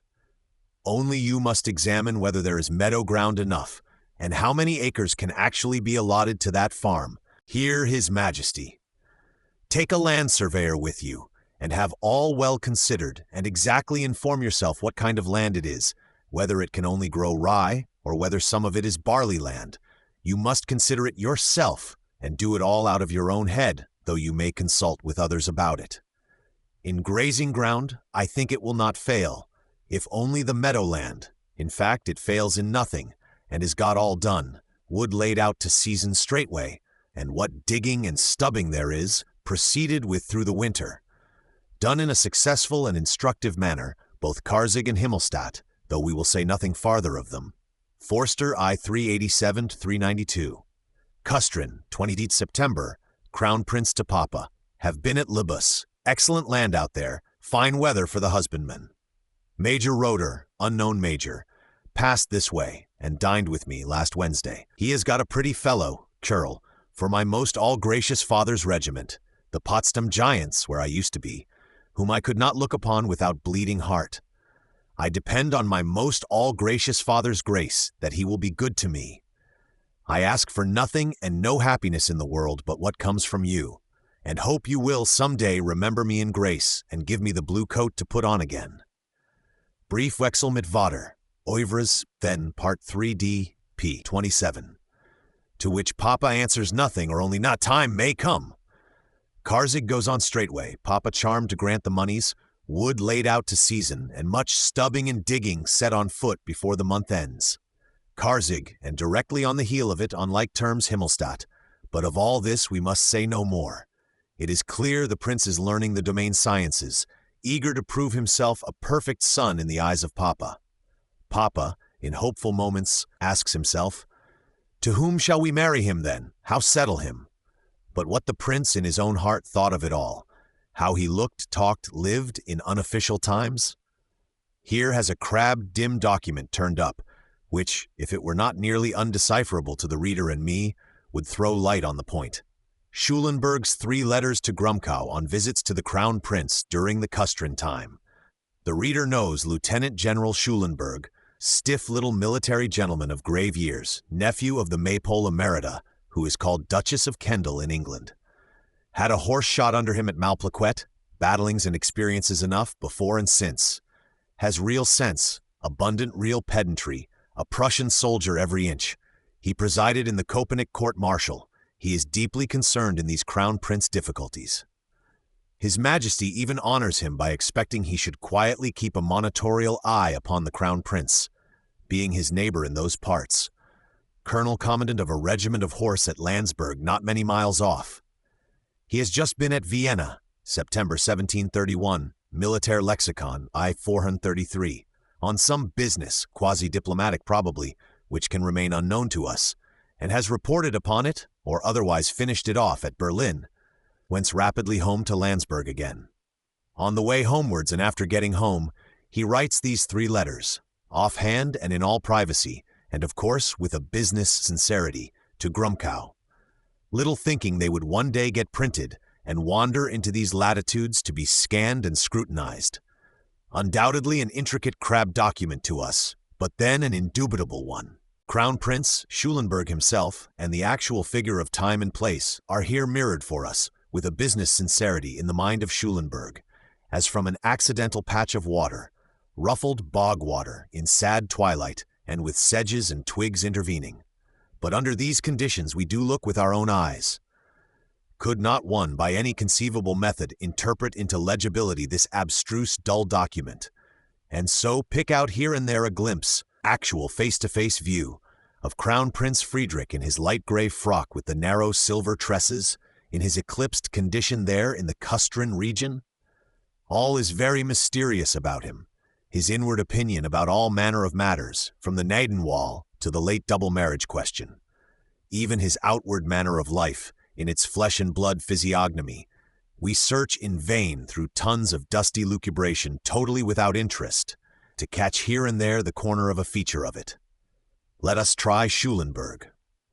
We shall know at any rate that to Grumkow in the autumn 1731, these words were luculent and significant.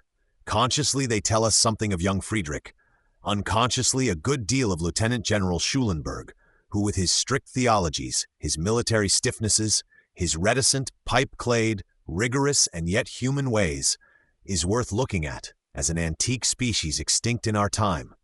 He is just home from Vienna, getting towards his own domicile from Berlin from Kustrin, and has seen the prince. He writes in a wretched wayside tavern or post house between Kustrin and Landsberg, dates his letter Wien, Vienna, as if he were still in the imperial city, so offhand is he. No one. To his excellencies, add a shovelful of other titles. Lieutenant General Herr Baron von Grumkow, President of the Kriegsunternehmen Directorium, of the, in fact, Vice President of the Tobacco Parliament in Berlin.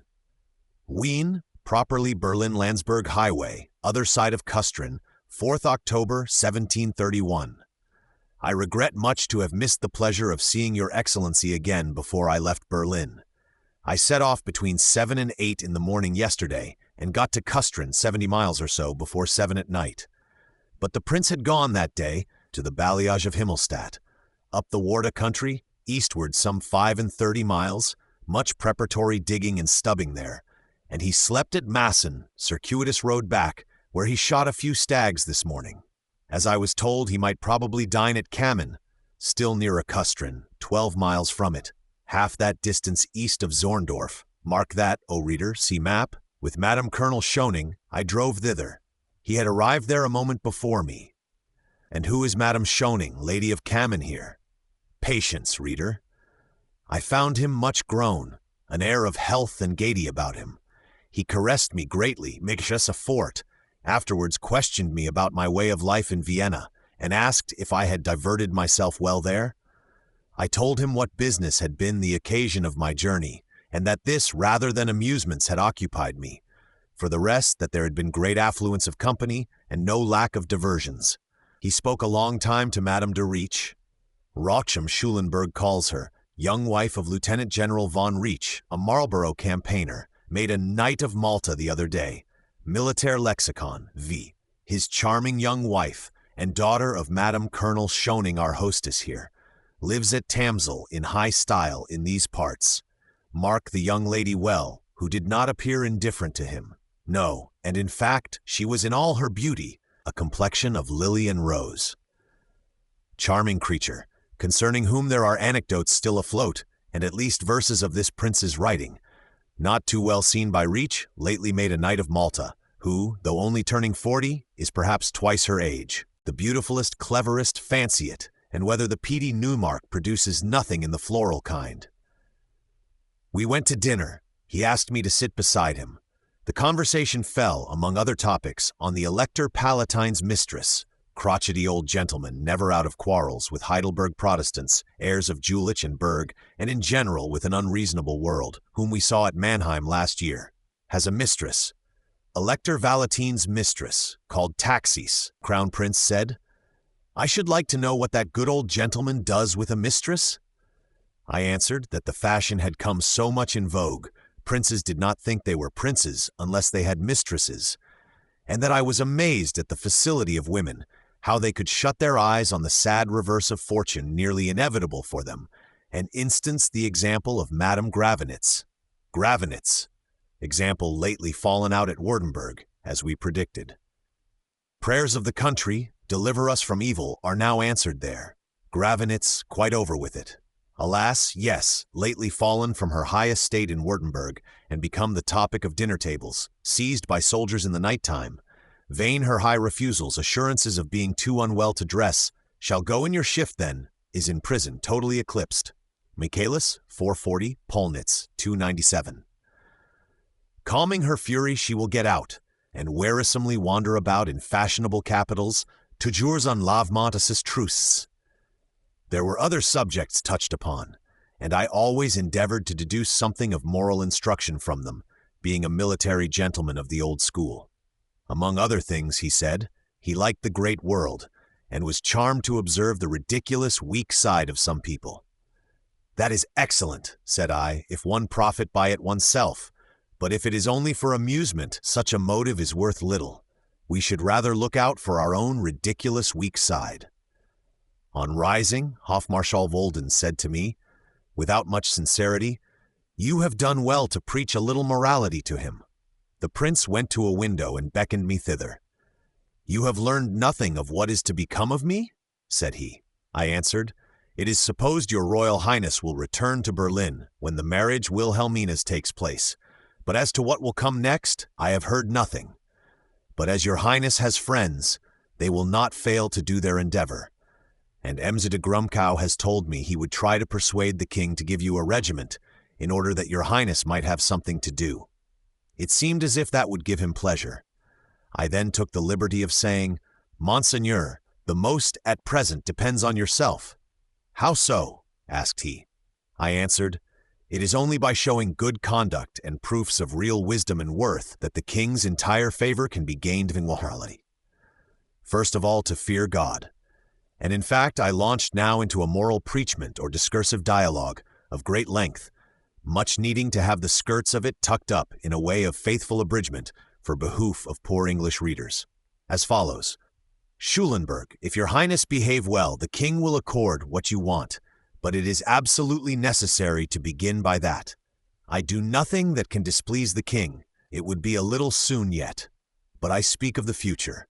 Your highness, the grand thing I recommend is to fear God. Everybody says you have the sentiments of an honest man. Excellent, that for a beginning, but without the fear of God, your highness, the passions stifle the finest sentiments, must lead a life clear of reproach, and more particularly on the chapter of women.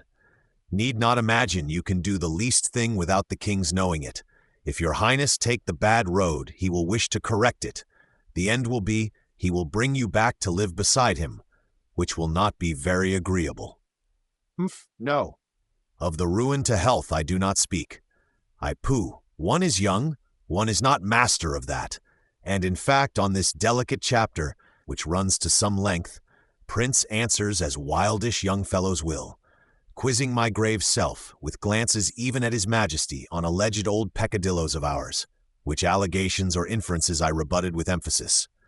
But I confess, though I employed all my rhetoric, his mind did not seem to alter, and it will be a miracle if he change on this head. Alas, General, can't be helped, I fear. He said he was not afraid of anything so much as of living constantly beside the king. Arm yourself with patience, Monseigneur, if that happen. God has given you sense enough. Persevere to use it faithfully on all occasions. You will gain the good graces of the king. Impossible. Beyond my power, indeed, said he, and made 1,000 objections. Your highness is like one that will not learn a trade because you do not already know it. Begin, you will certainly never know it otherwise. Before rising in the morning, form a plan for your day. In fact, be moral. Oh, be moral. His highness now got upon the marriages talked of for him, an important point for the young man. He spoke, hopefully rather, of the marriage with the Princess of Mecklenburg, niece of the late Tsar Peter the Great, daughter of that unhappy duke who is in quarrel with his Ritters, and a trouble to all his neighbors, and to us among the number. Readers recollect that young lady's serene mother, and a meeting she once had with her uncle Peter, at Magdeburg, 12 years ago, in a public drawing-room with alcove near, anecdote not lightly to be printed in human types, nor repeated where not necessary. The mother is now dead, father still up to the eyes in puddle and trouble, but as for the young lady herself, she is niece to the now Tsarina Anne, by law of primogeniture heiress of all the Russias, something of a match truly. But there will be difficulties. Your highness to change your religion for one thing? Won't, by any means. And give up the succession to Prussia? A right fool if I did. Then this marriage comes to nothing. Thereupon next he said, if the Kaiser is so strong for us, let him give me his second daughter. Lucky Franz of Lorraine is to get the first. Are you serious? Why not? With a duchy or two it would do very well. No duchies possible under the pragmatic sanction, your highness. Besides, your change of religion? Oh, as to that, never. Then this marriage also comes to nothing of the English, and their double marriage, and their Hotham brabble. He spoke lightly, as of an extinct matter, in terms your excellency will like. But, said I, since you speak so much of marriages, I suppose you wish to be married? No, but if the king absolutely will have it, I will marry to obey him. After that, I will shove my wife into the corner, plantere la ma femme, and live after my own fancy. Horrible to think of. For in the first place, your highness, is it not written in the law of God, adulterers shall not inherit the kingdom of heaven? And in the second place, and in the third and fourth place, To all which he answered as wild young fellows do, especially if you force marriage on them. I can perceive, if he marries, it will only be to have more liberty than now. It is certain, if he had his elbows free, he would strike out, send Dunneret a gauche. He said to me several times, I am young, I want to profit by my youth. A questionable young fellow, her general, especially if you force marriage on him. This conversation done, continues the general, he set to talking with the Madame Reach, and her complexion of lily and rose, but he did not stay long, drove off about 5, dinner at the stroke of 12 in those countries, inviting me to see him again at Custrin, which I promised. And so the prince is off in the autumn sunset, driving down the peaty hollow of the Warta, through unpicturesque country, which produces reach and incomparable flowers nevertheless. Yes, and if he look a 6 miles to the right, there is the smoke of the evening kettles from Zorndorf, rising into the sky, and across the river, a 20 miles to the left is Kunersdorf, poor sleepy sandy hamlets, where nettles of the devil are to be plucked one day. The beautiful Reach drove off to Tamsel, her fine house, I to this wretched tavern, where a couple of hours after that conversation, I began writing it all down and have nothing else to do for the night. Your Excellency's most moral, stiff-necked, pipe-clayed, and extremely obedient, von Schulenburg. This young man may be orthodox on predestination and outwardly growing all that a papa could wish. But here are strange heterodoxies. Here is plenty of mutinous, capricious fire in the interior of him, her general.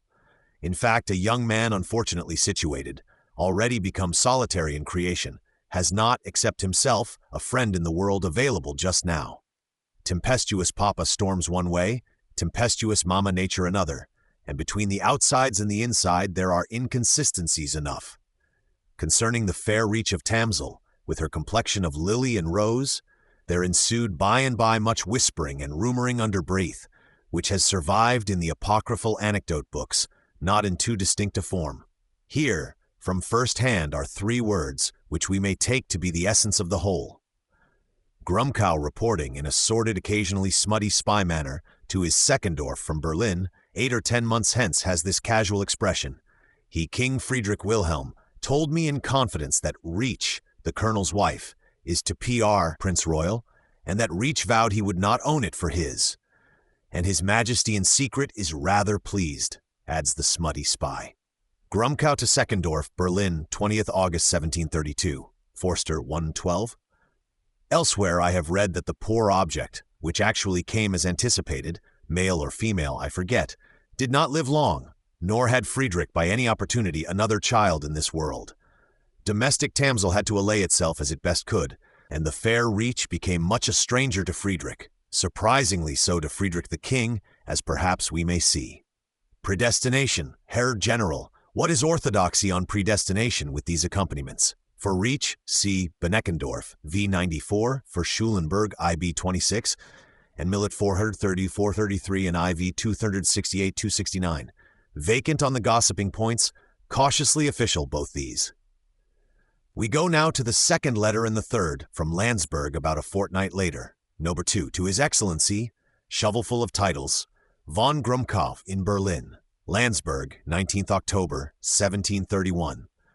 The day before yesterday, that is Wednesday, 17th October, I received an order to have only 50 horse at that post, an order which shows us that there has fallen out some recruiting squabble on the Polish frontier hereabouts, that the Polack gentlemen have seized certain corporals of ours, but are about restoring them. Order and affair, which we shall omit. Corporals will be got back, but as these Polack gentlemen will see by the course taken that we have no great stomach for biting, I fancy they will grow more insolent.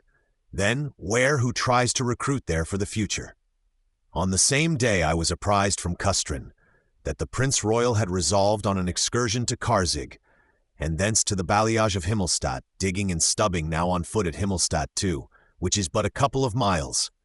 Demi-mille, German, from this, that there would be a little hunt between the 2 bailliages, and that if I chose to come, I might, and the prince would dine with me.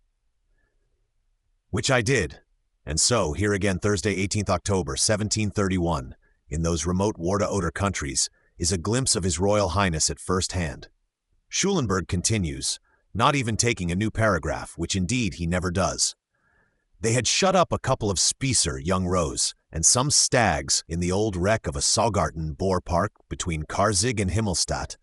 Fast ruinierten Saugarten, he calls it, daintily throwing in a touch of German here.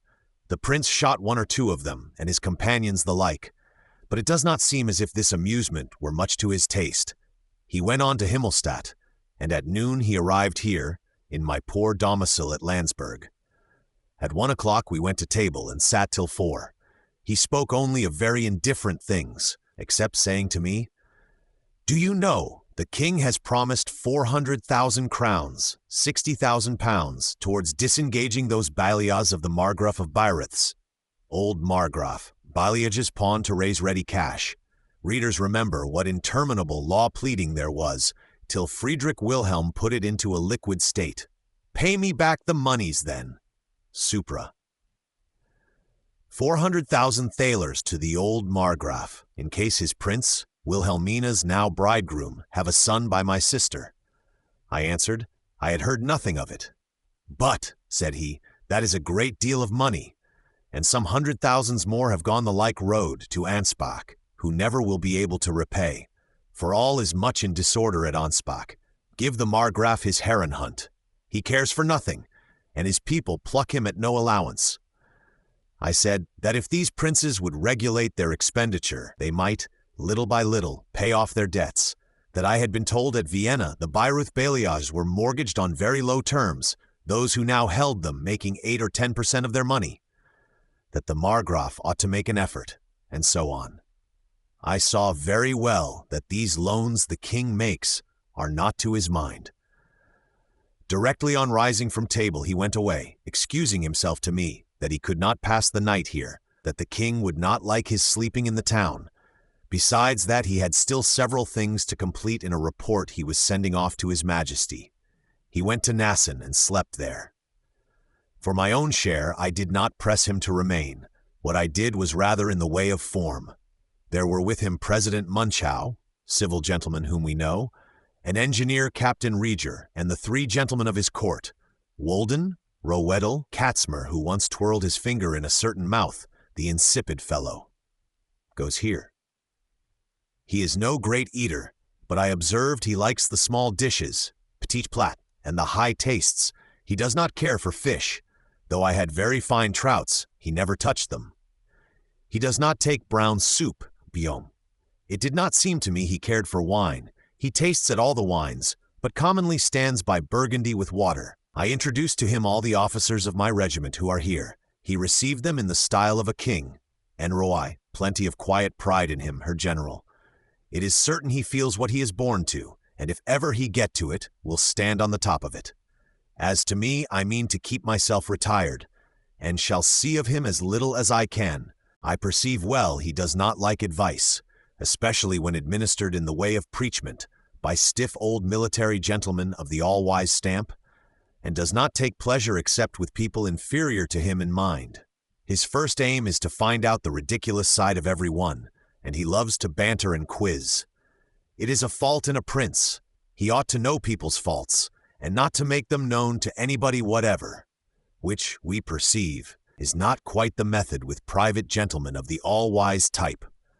I speak to your excellency as a friend, and assure you he is a prince who has talent, but who will be the slave of his passions, philoner parses passions, not a felicitous prophecy, her general, and will like nobody but such as encourage him therein. For me, I think all princes are cast in the same mold. There is only a more and a less. At parting, he embraced me twice, and said, I am sorry I cannot stay longer, but another time I will profit better. Wolden, one of the 3, told me he could not describe how well-intentioned for your excellency the Prince Royal is, cunning dog, who says often to Wolden, doubtless guessing it will be resaid, if I cannot show him my gratitude, I will his posterity. Profoundly obliged to the Grumkow kindred first and last. I remain your excellency's most pipe-clayed von Schulenburg. Forster, T. 7173. And so, after survey of the spademen at Karzig and Himmelstadt, where Colonel Reach, by the way, is Amts Hauptmann, official headman, after shooting a Spießer or 2, and dining and talking in this sort, His Royal Highness goes to sleep at Masson, and ends one day of his then life. We proceed to letter number 3. A day or two after number 2, it would appear His Majesty, who is commonly at Wusterhausen hunting in this season, has been rapidly out to Crossen in these Landsberg regions, to south, within a day's drive of Landsberg, rapidly looking after something. Grumkow and another official attending him. Other official, Truxess, is Truxess von Waldberg, a worthy soldier and gentleman of those parts, whom we shall again hear of. In number 3 there is mention likewise of the Kurfürst of Köln, Elector of Cologne, languid lanky gentleman of Bavarian breed, whom we saw last year at Bonn, richest pluralist of the Church, whom doubtless our poor readers have forgotten again.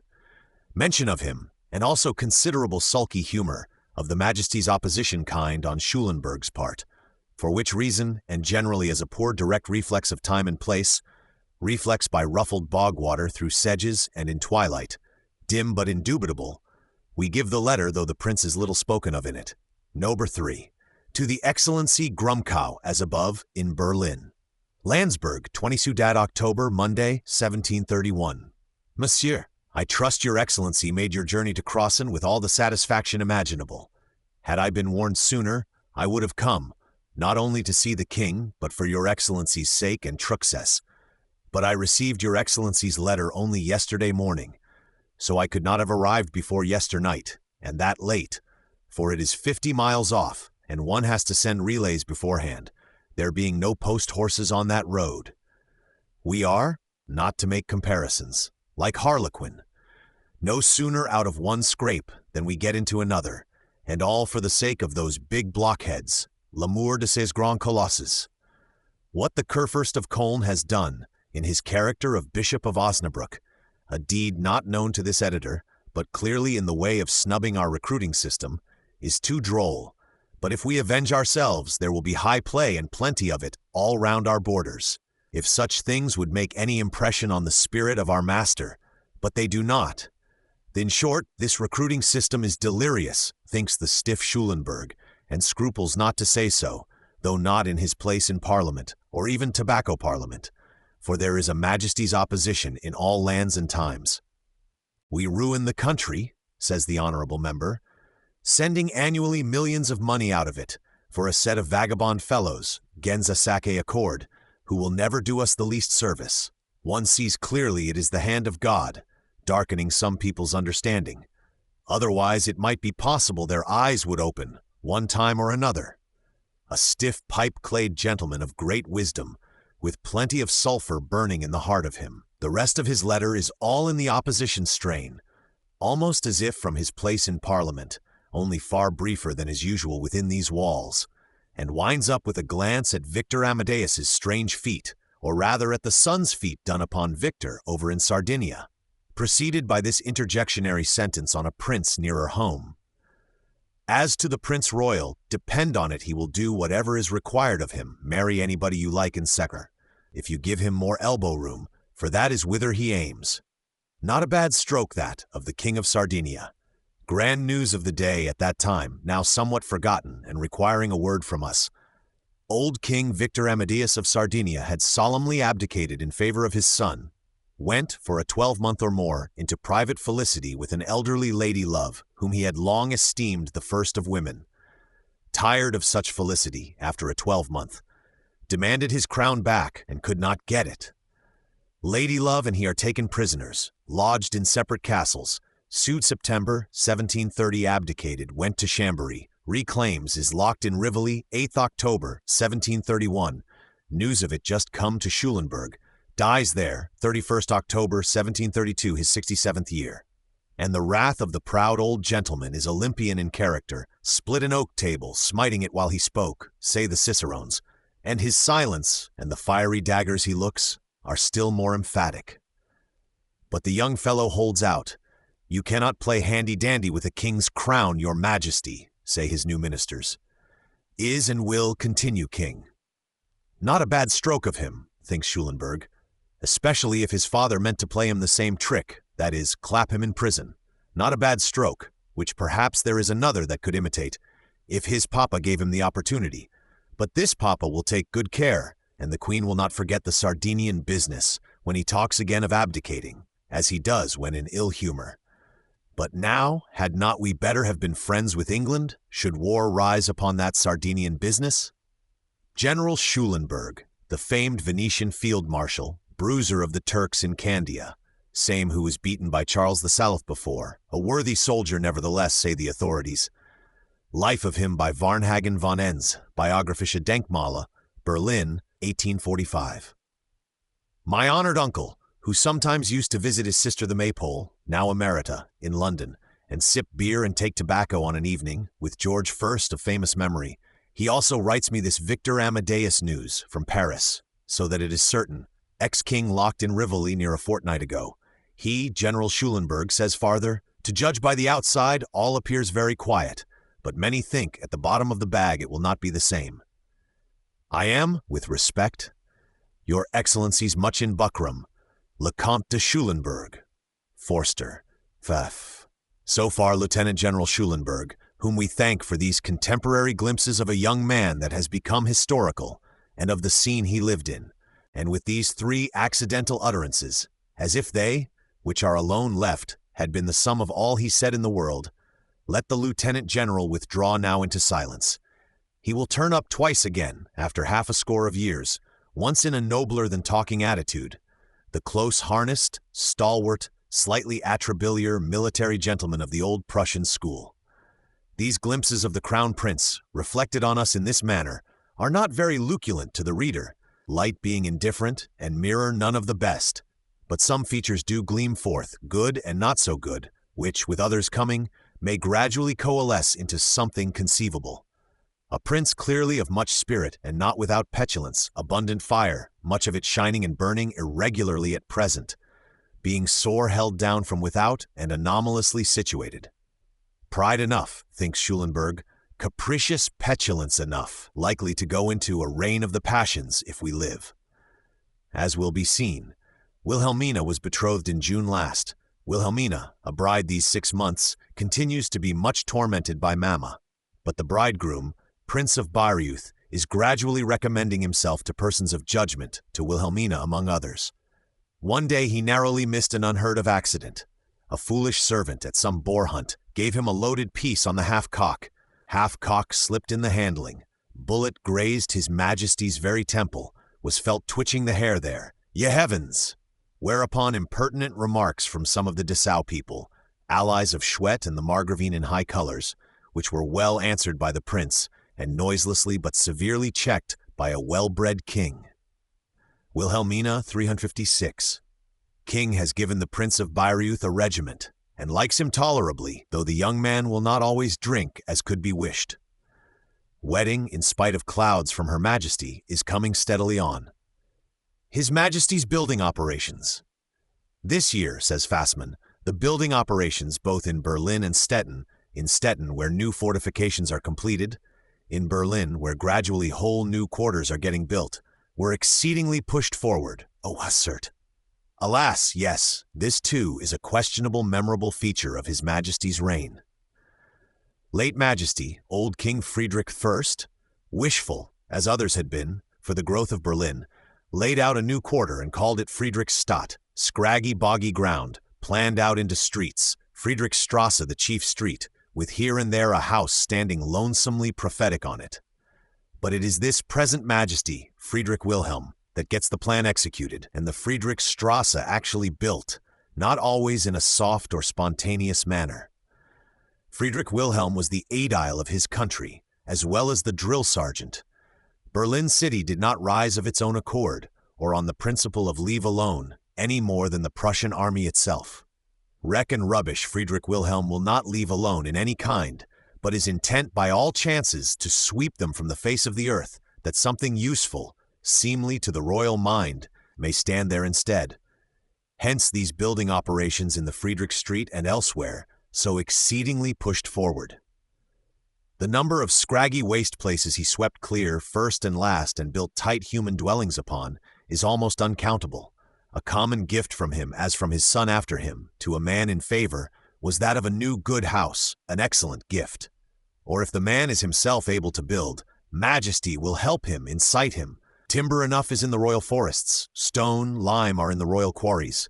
Scraggy waste is abundant. Why should any man of the least industry or private capital live in a bad house? By degrees, the pressure of His Majesty upon private men to build with encouragement became considerable, became excessive, irresistible, and was much complained of in these years now come. Old Colonel Derschau is the king's agent at Berlin in this matter. A hard, stiff man, squeezes men, all manner of men with the least capital till they build. Nussler, for example, whom we once saw at Hanover, managing a certain contested heritage for Friedrich Wilhelm. Adroit Nussler, though he has yet got no fixed appointment, nor pay except by the job, is urged to build. 2nd year hence, 1733, occurs the case of Nussler and is copiously dwelt upon by Busching his biographer. Build yourself a house in the Friedrichstrasse, urges Derschau. But I have no pay, no capital, pleads Nussler. Tusch, your father-in-law, abstruse Kanzler von Ludwig, in Halle University, monster of law learning there, is not he a monster of hoarded moneys withal? He will lend you for his own and his daughter's sake. Busching, Beitrage. Or shall His Majesty compel him, urges Derschau, and slowly, continually turns the screw upon Nussler, till he too raises for himself a firm, good house in the Friedrichstadt, Friedrichstrasse, or street, as they now call it, which the tourist of these days knows. Substantial clear ashlar street, miles or half-miles long, straight as a line. Friedrich Wilhelm found it scrag and quagmire, and left it what the tourist sees by these hard methods. Thus her Privy Councillor Klinggraf too, Nussler's next neighbor, he did not want to build. Far from it, but was obliged on worse terms than Nussler.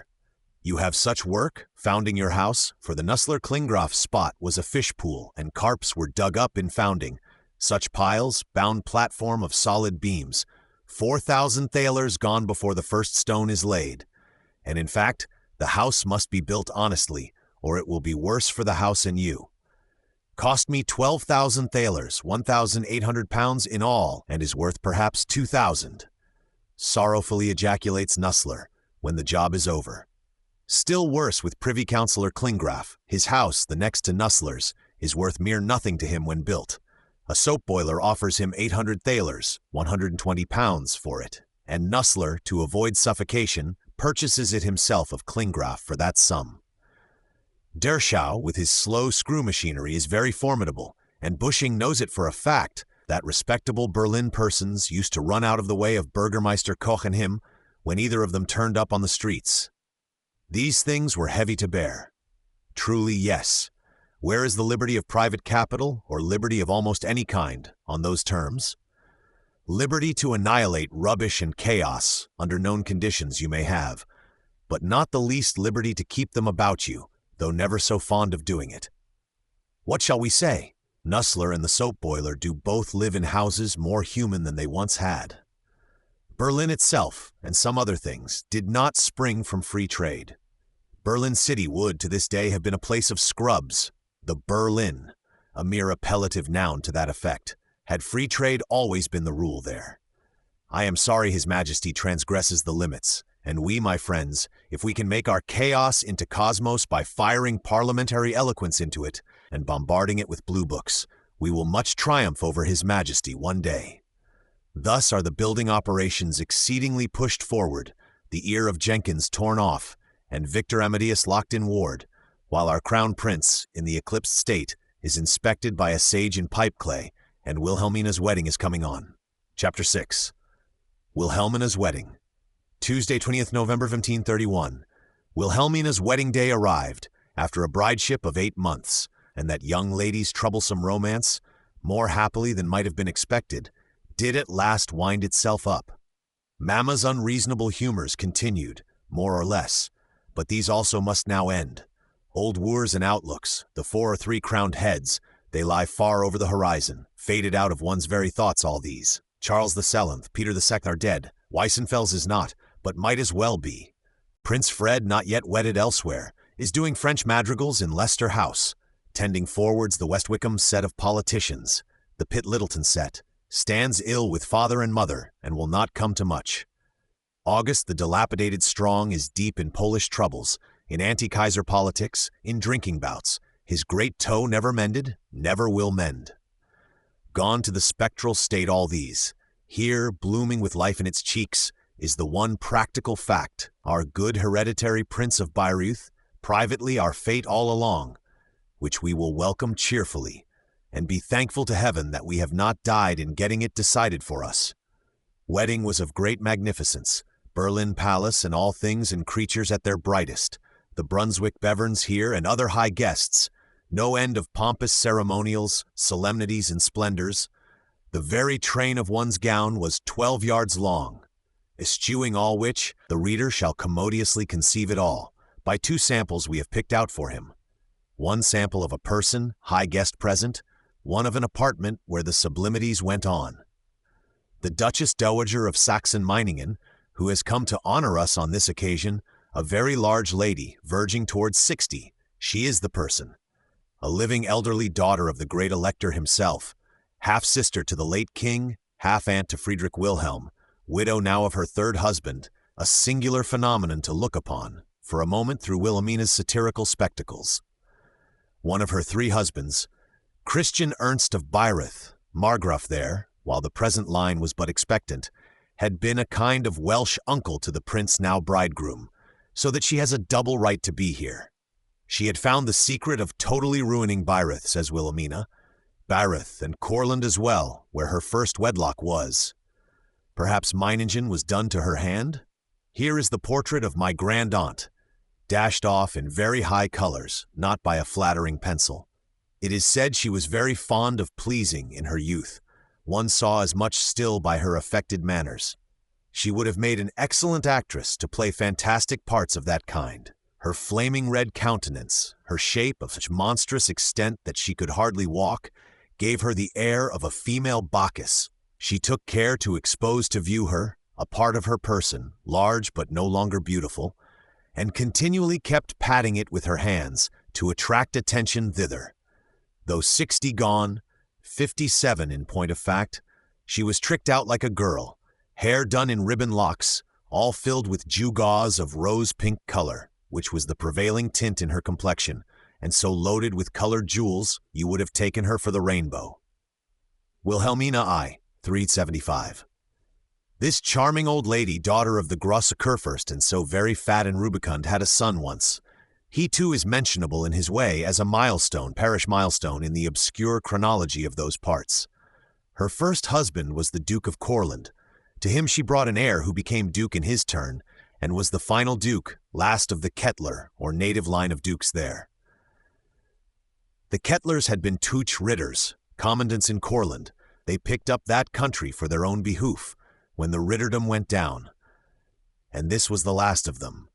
He married Anne of Russia with the big cheek, Tsar Peter's niece, who has since become Serena, and died shortly after, 20 years ago, with tears doubtless from the poor rose-pink mother, far away in Bayreuth and childless otherwise, and also in a sense to the sorrow of Courland, which was hereby left vacant, a prey to enterprising neighbors.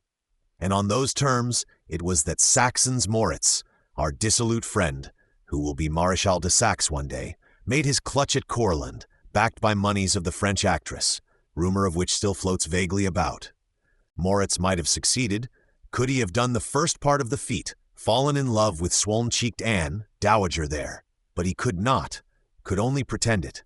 Courland, therefore, now that the swollen cheek has become Serena, falls to one Bieren, a born Courlander, who could. Last Kettler, Anne's husband, died, leaving only an old uncle, fallen into papistry and other futility, who till his death some 20 years after, had to reside abroad and be nominal merely, 1711. Moritz's attempt with Adrienne Lecouvrer's cash was 1726. Anne became sovereign of all the Russias on her poor cousin Peter II's death, 1730. Byron, as he tried to write himself, being of poor birth, did not get installed till 1737, and had, he and Courland both, several tumbles after that before getting to stable equilibrium. We hurry to the grand apartment in Berlin Schloss, and glance rapidly, with Wilhelmina, in an abridged form, how magnificent it is. Royal apartment, 3rd floor of the palace at Berlin, one must say, few things equal it in the world. From the outer saloon or antechamber, called Salle des Suisses, where the halberdier and valet people wait, you pass through 6 grand rooms, into a saloon magnificently decorated, thence through 2 rooms more, and so into what they call the picture gallery, a room 90 feet long. All this is in a line. Grand all this, but still only common in comparison.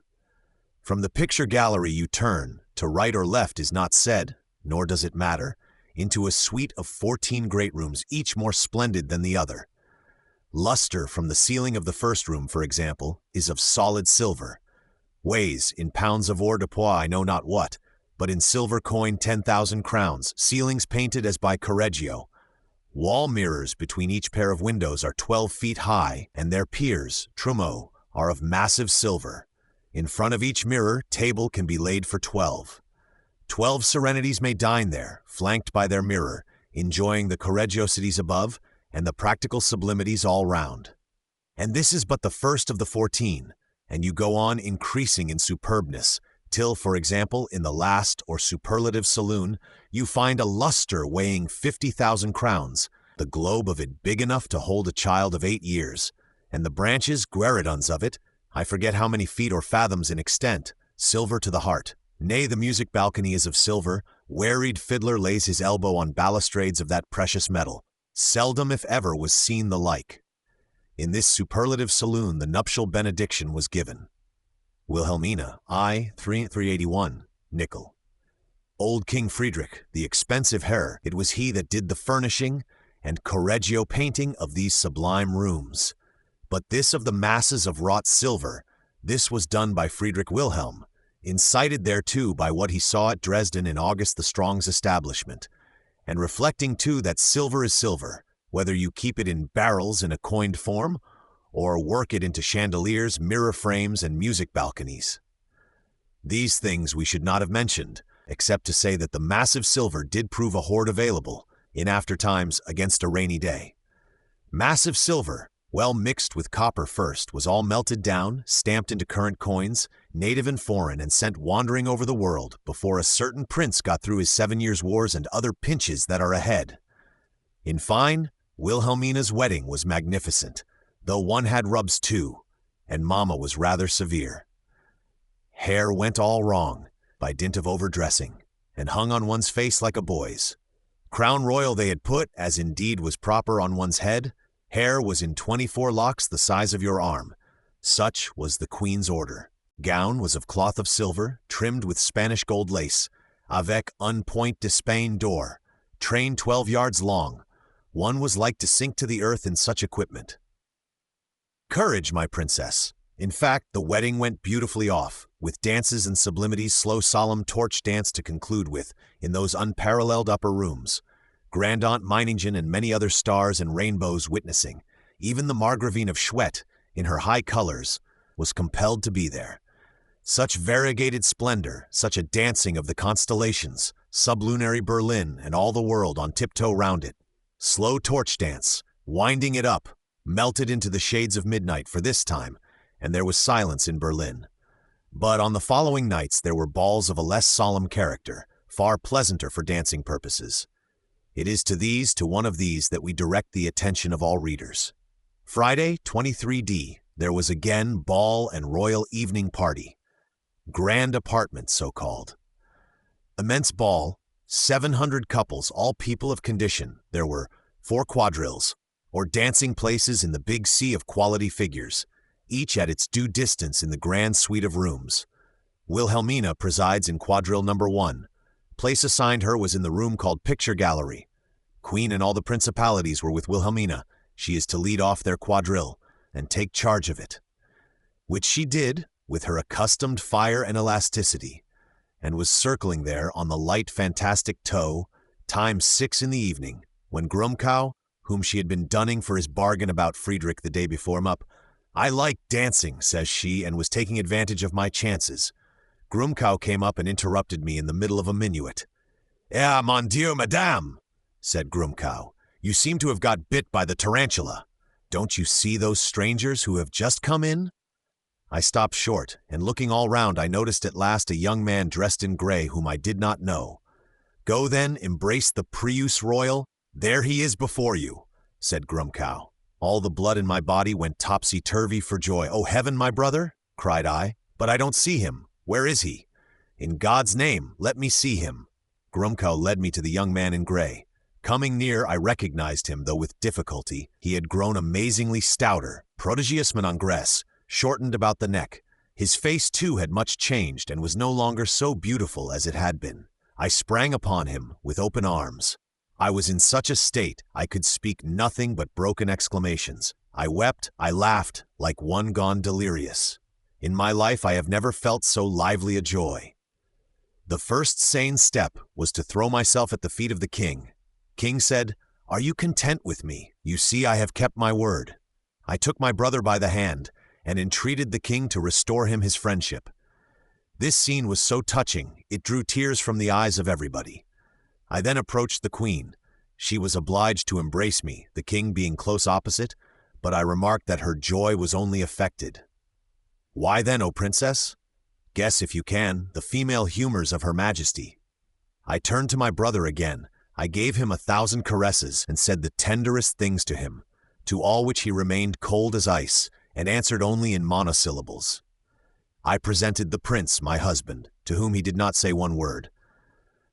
I was astonished at this fashion of procedure, but I laid the blame of it on the king, who was observing us and who I judged might be intimidating my brother. But even his countenance surprised me. He wore a proud air and seemed to look down on everybody. A much-changed crown prince. What can be the meaning of it? Neither king nor he appeared at supper. They were supping elsewhere with a select circle, and the whisper ran among us. His Majesty was treating him with great friendliness, at which the queen, contrary to hope, could not conceal her secret pique. "In fact," says Wilhelmina, again too hard on Mama, "she did not love her children except as they served her ambitious views." The fact that it was I and not she who had achieved the prince's deliverance was painful to Her Majesty. Alas, yes, in some degree. Ball having recommenced, Grumkow whispered to me that the king was pleased with my frank, kind ways to my brother, and not pleased with my brother's cold way of returning it. Does he simulate and mean still to deceive me? Or is that all the thanks he has for Wilhelmina, thinks His Majesty? Go on with your sincerity, madam, and for God's sake admonish the Crown Prince to avoid finessing. Crown Prince, when I did, in some interval of the dance, report this of Grumkow and say, "Why so changed and cold then, brother of my heart?" answered, that he was still the same, and that he had his reasons for what he did. Wilhelmina continues, and cannot understand her Crown Prince at all. Next morning, by the king's order, he paid me a visit. The prince, my husband, was polite enough to withdraw, and left me and Süssfeld alone with him.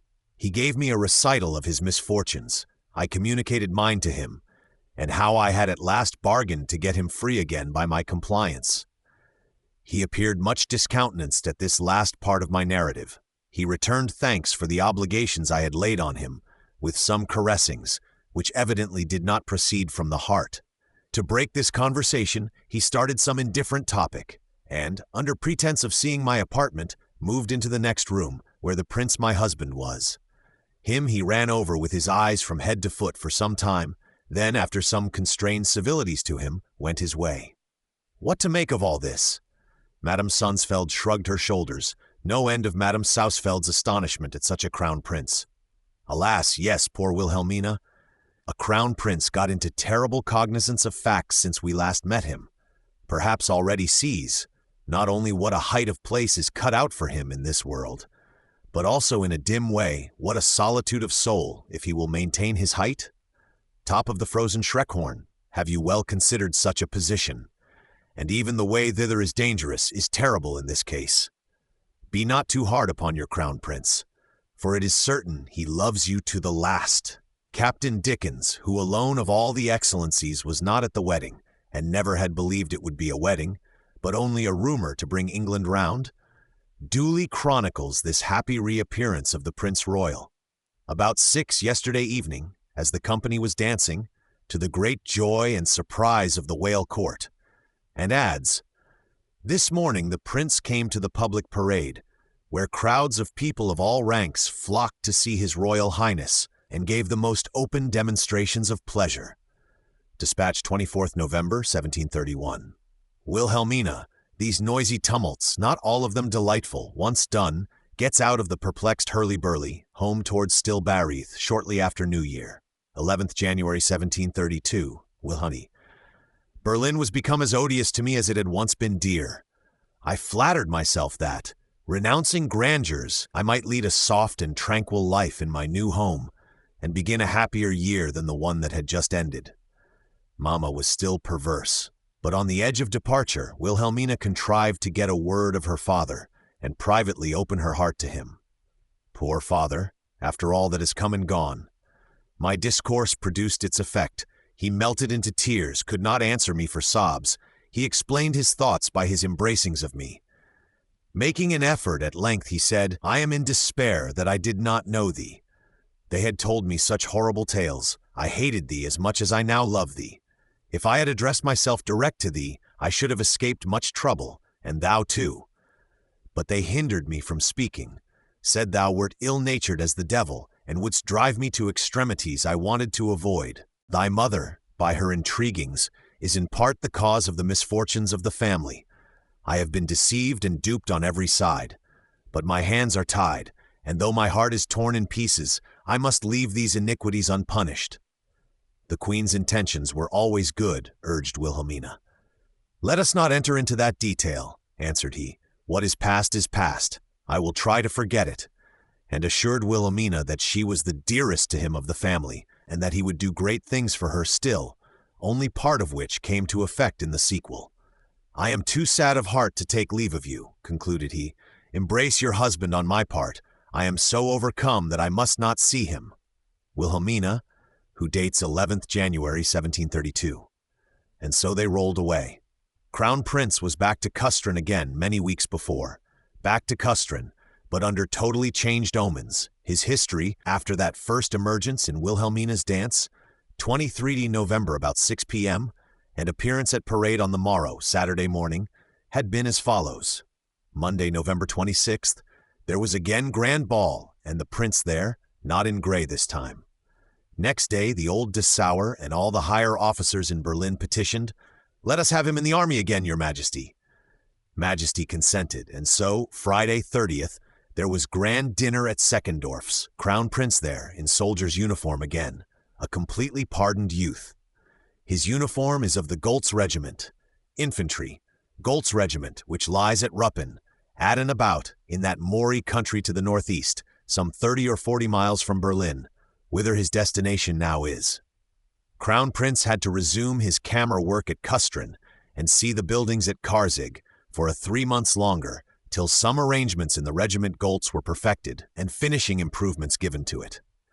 But on the last day of February 29th, 1732 being leap year, His Royal Highness's commission to be Colonel Commandant of said regiment is made out, and he proceeds in discharge of the same to Ruppen, where his men lie, and so puts off the pike grey coat and puts on the military blue one, price 69, never to quit it again, as turned out. Ruppen is a little town in that northwest Fehrbellin region. Regiment Goltz had lain in detached quarters hitherto, but is now to lie at Ruppen, the 1st battalion of it there, and the rest within reach. Here, in Ruppen itself, or ultimately at Rheinsberg in the neighborhood, was Frederick's abode for the next 8 years. Habitual residence, with transient excursions chiefly to Berlin in carnival time, or on other great occasions, and always strictly on leave, his employment being that of colonel of foot, a thing requiring continual vigilance and industry in that country, least of all to be neglected in any point by one in his circumstances. He did his military duties to a perfection satisfactory even to Papa, and achieved on his own score many other duties and improvements, for which Papa had less value. These 8 years, it is always understood, were among the most important of his life to him.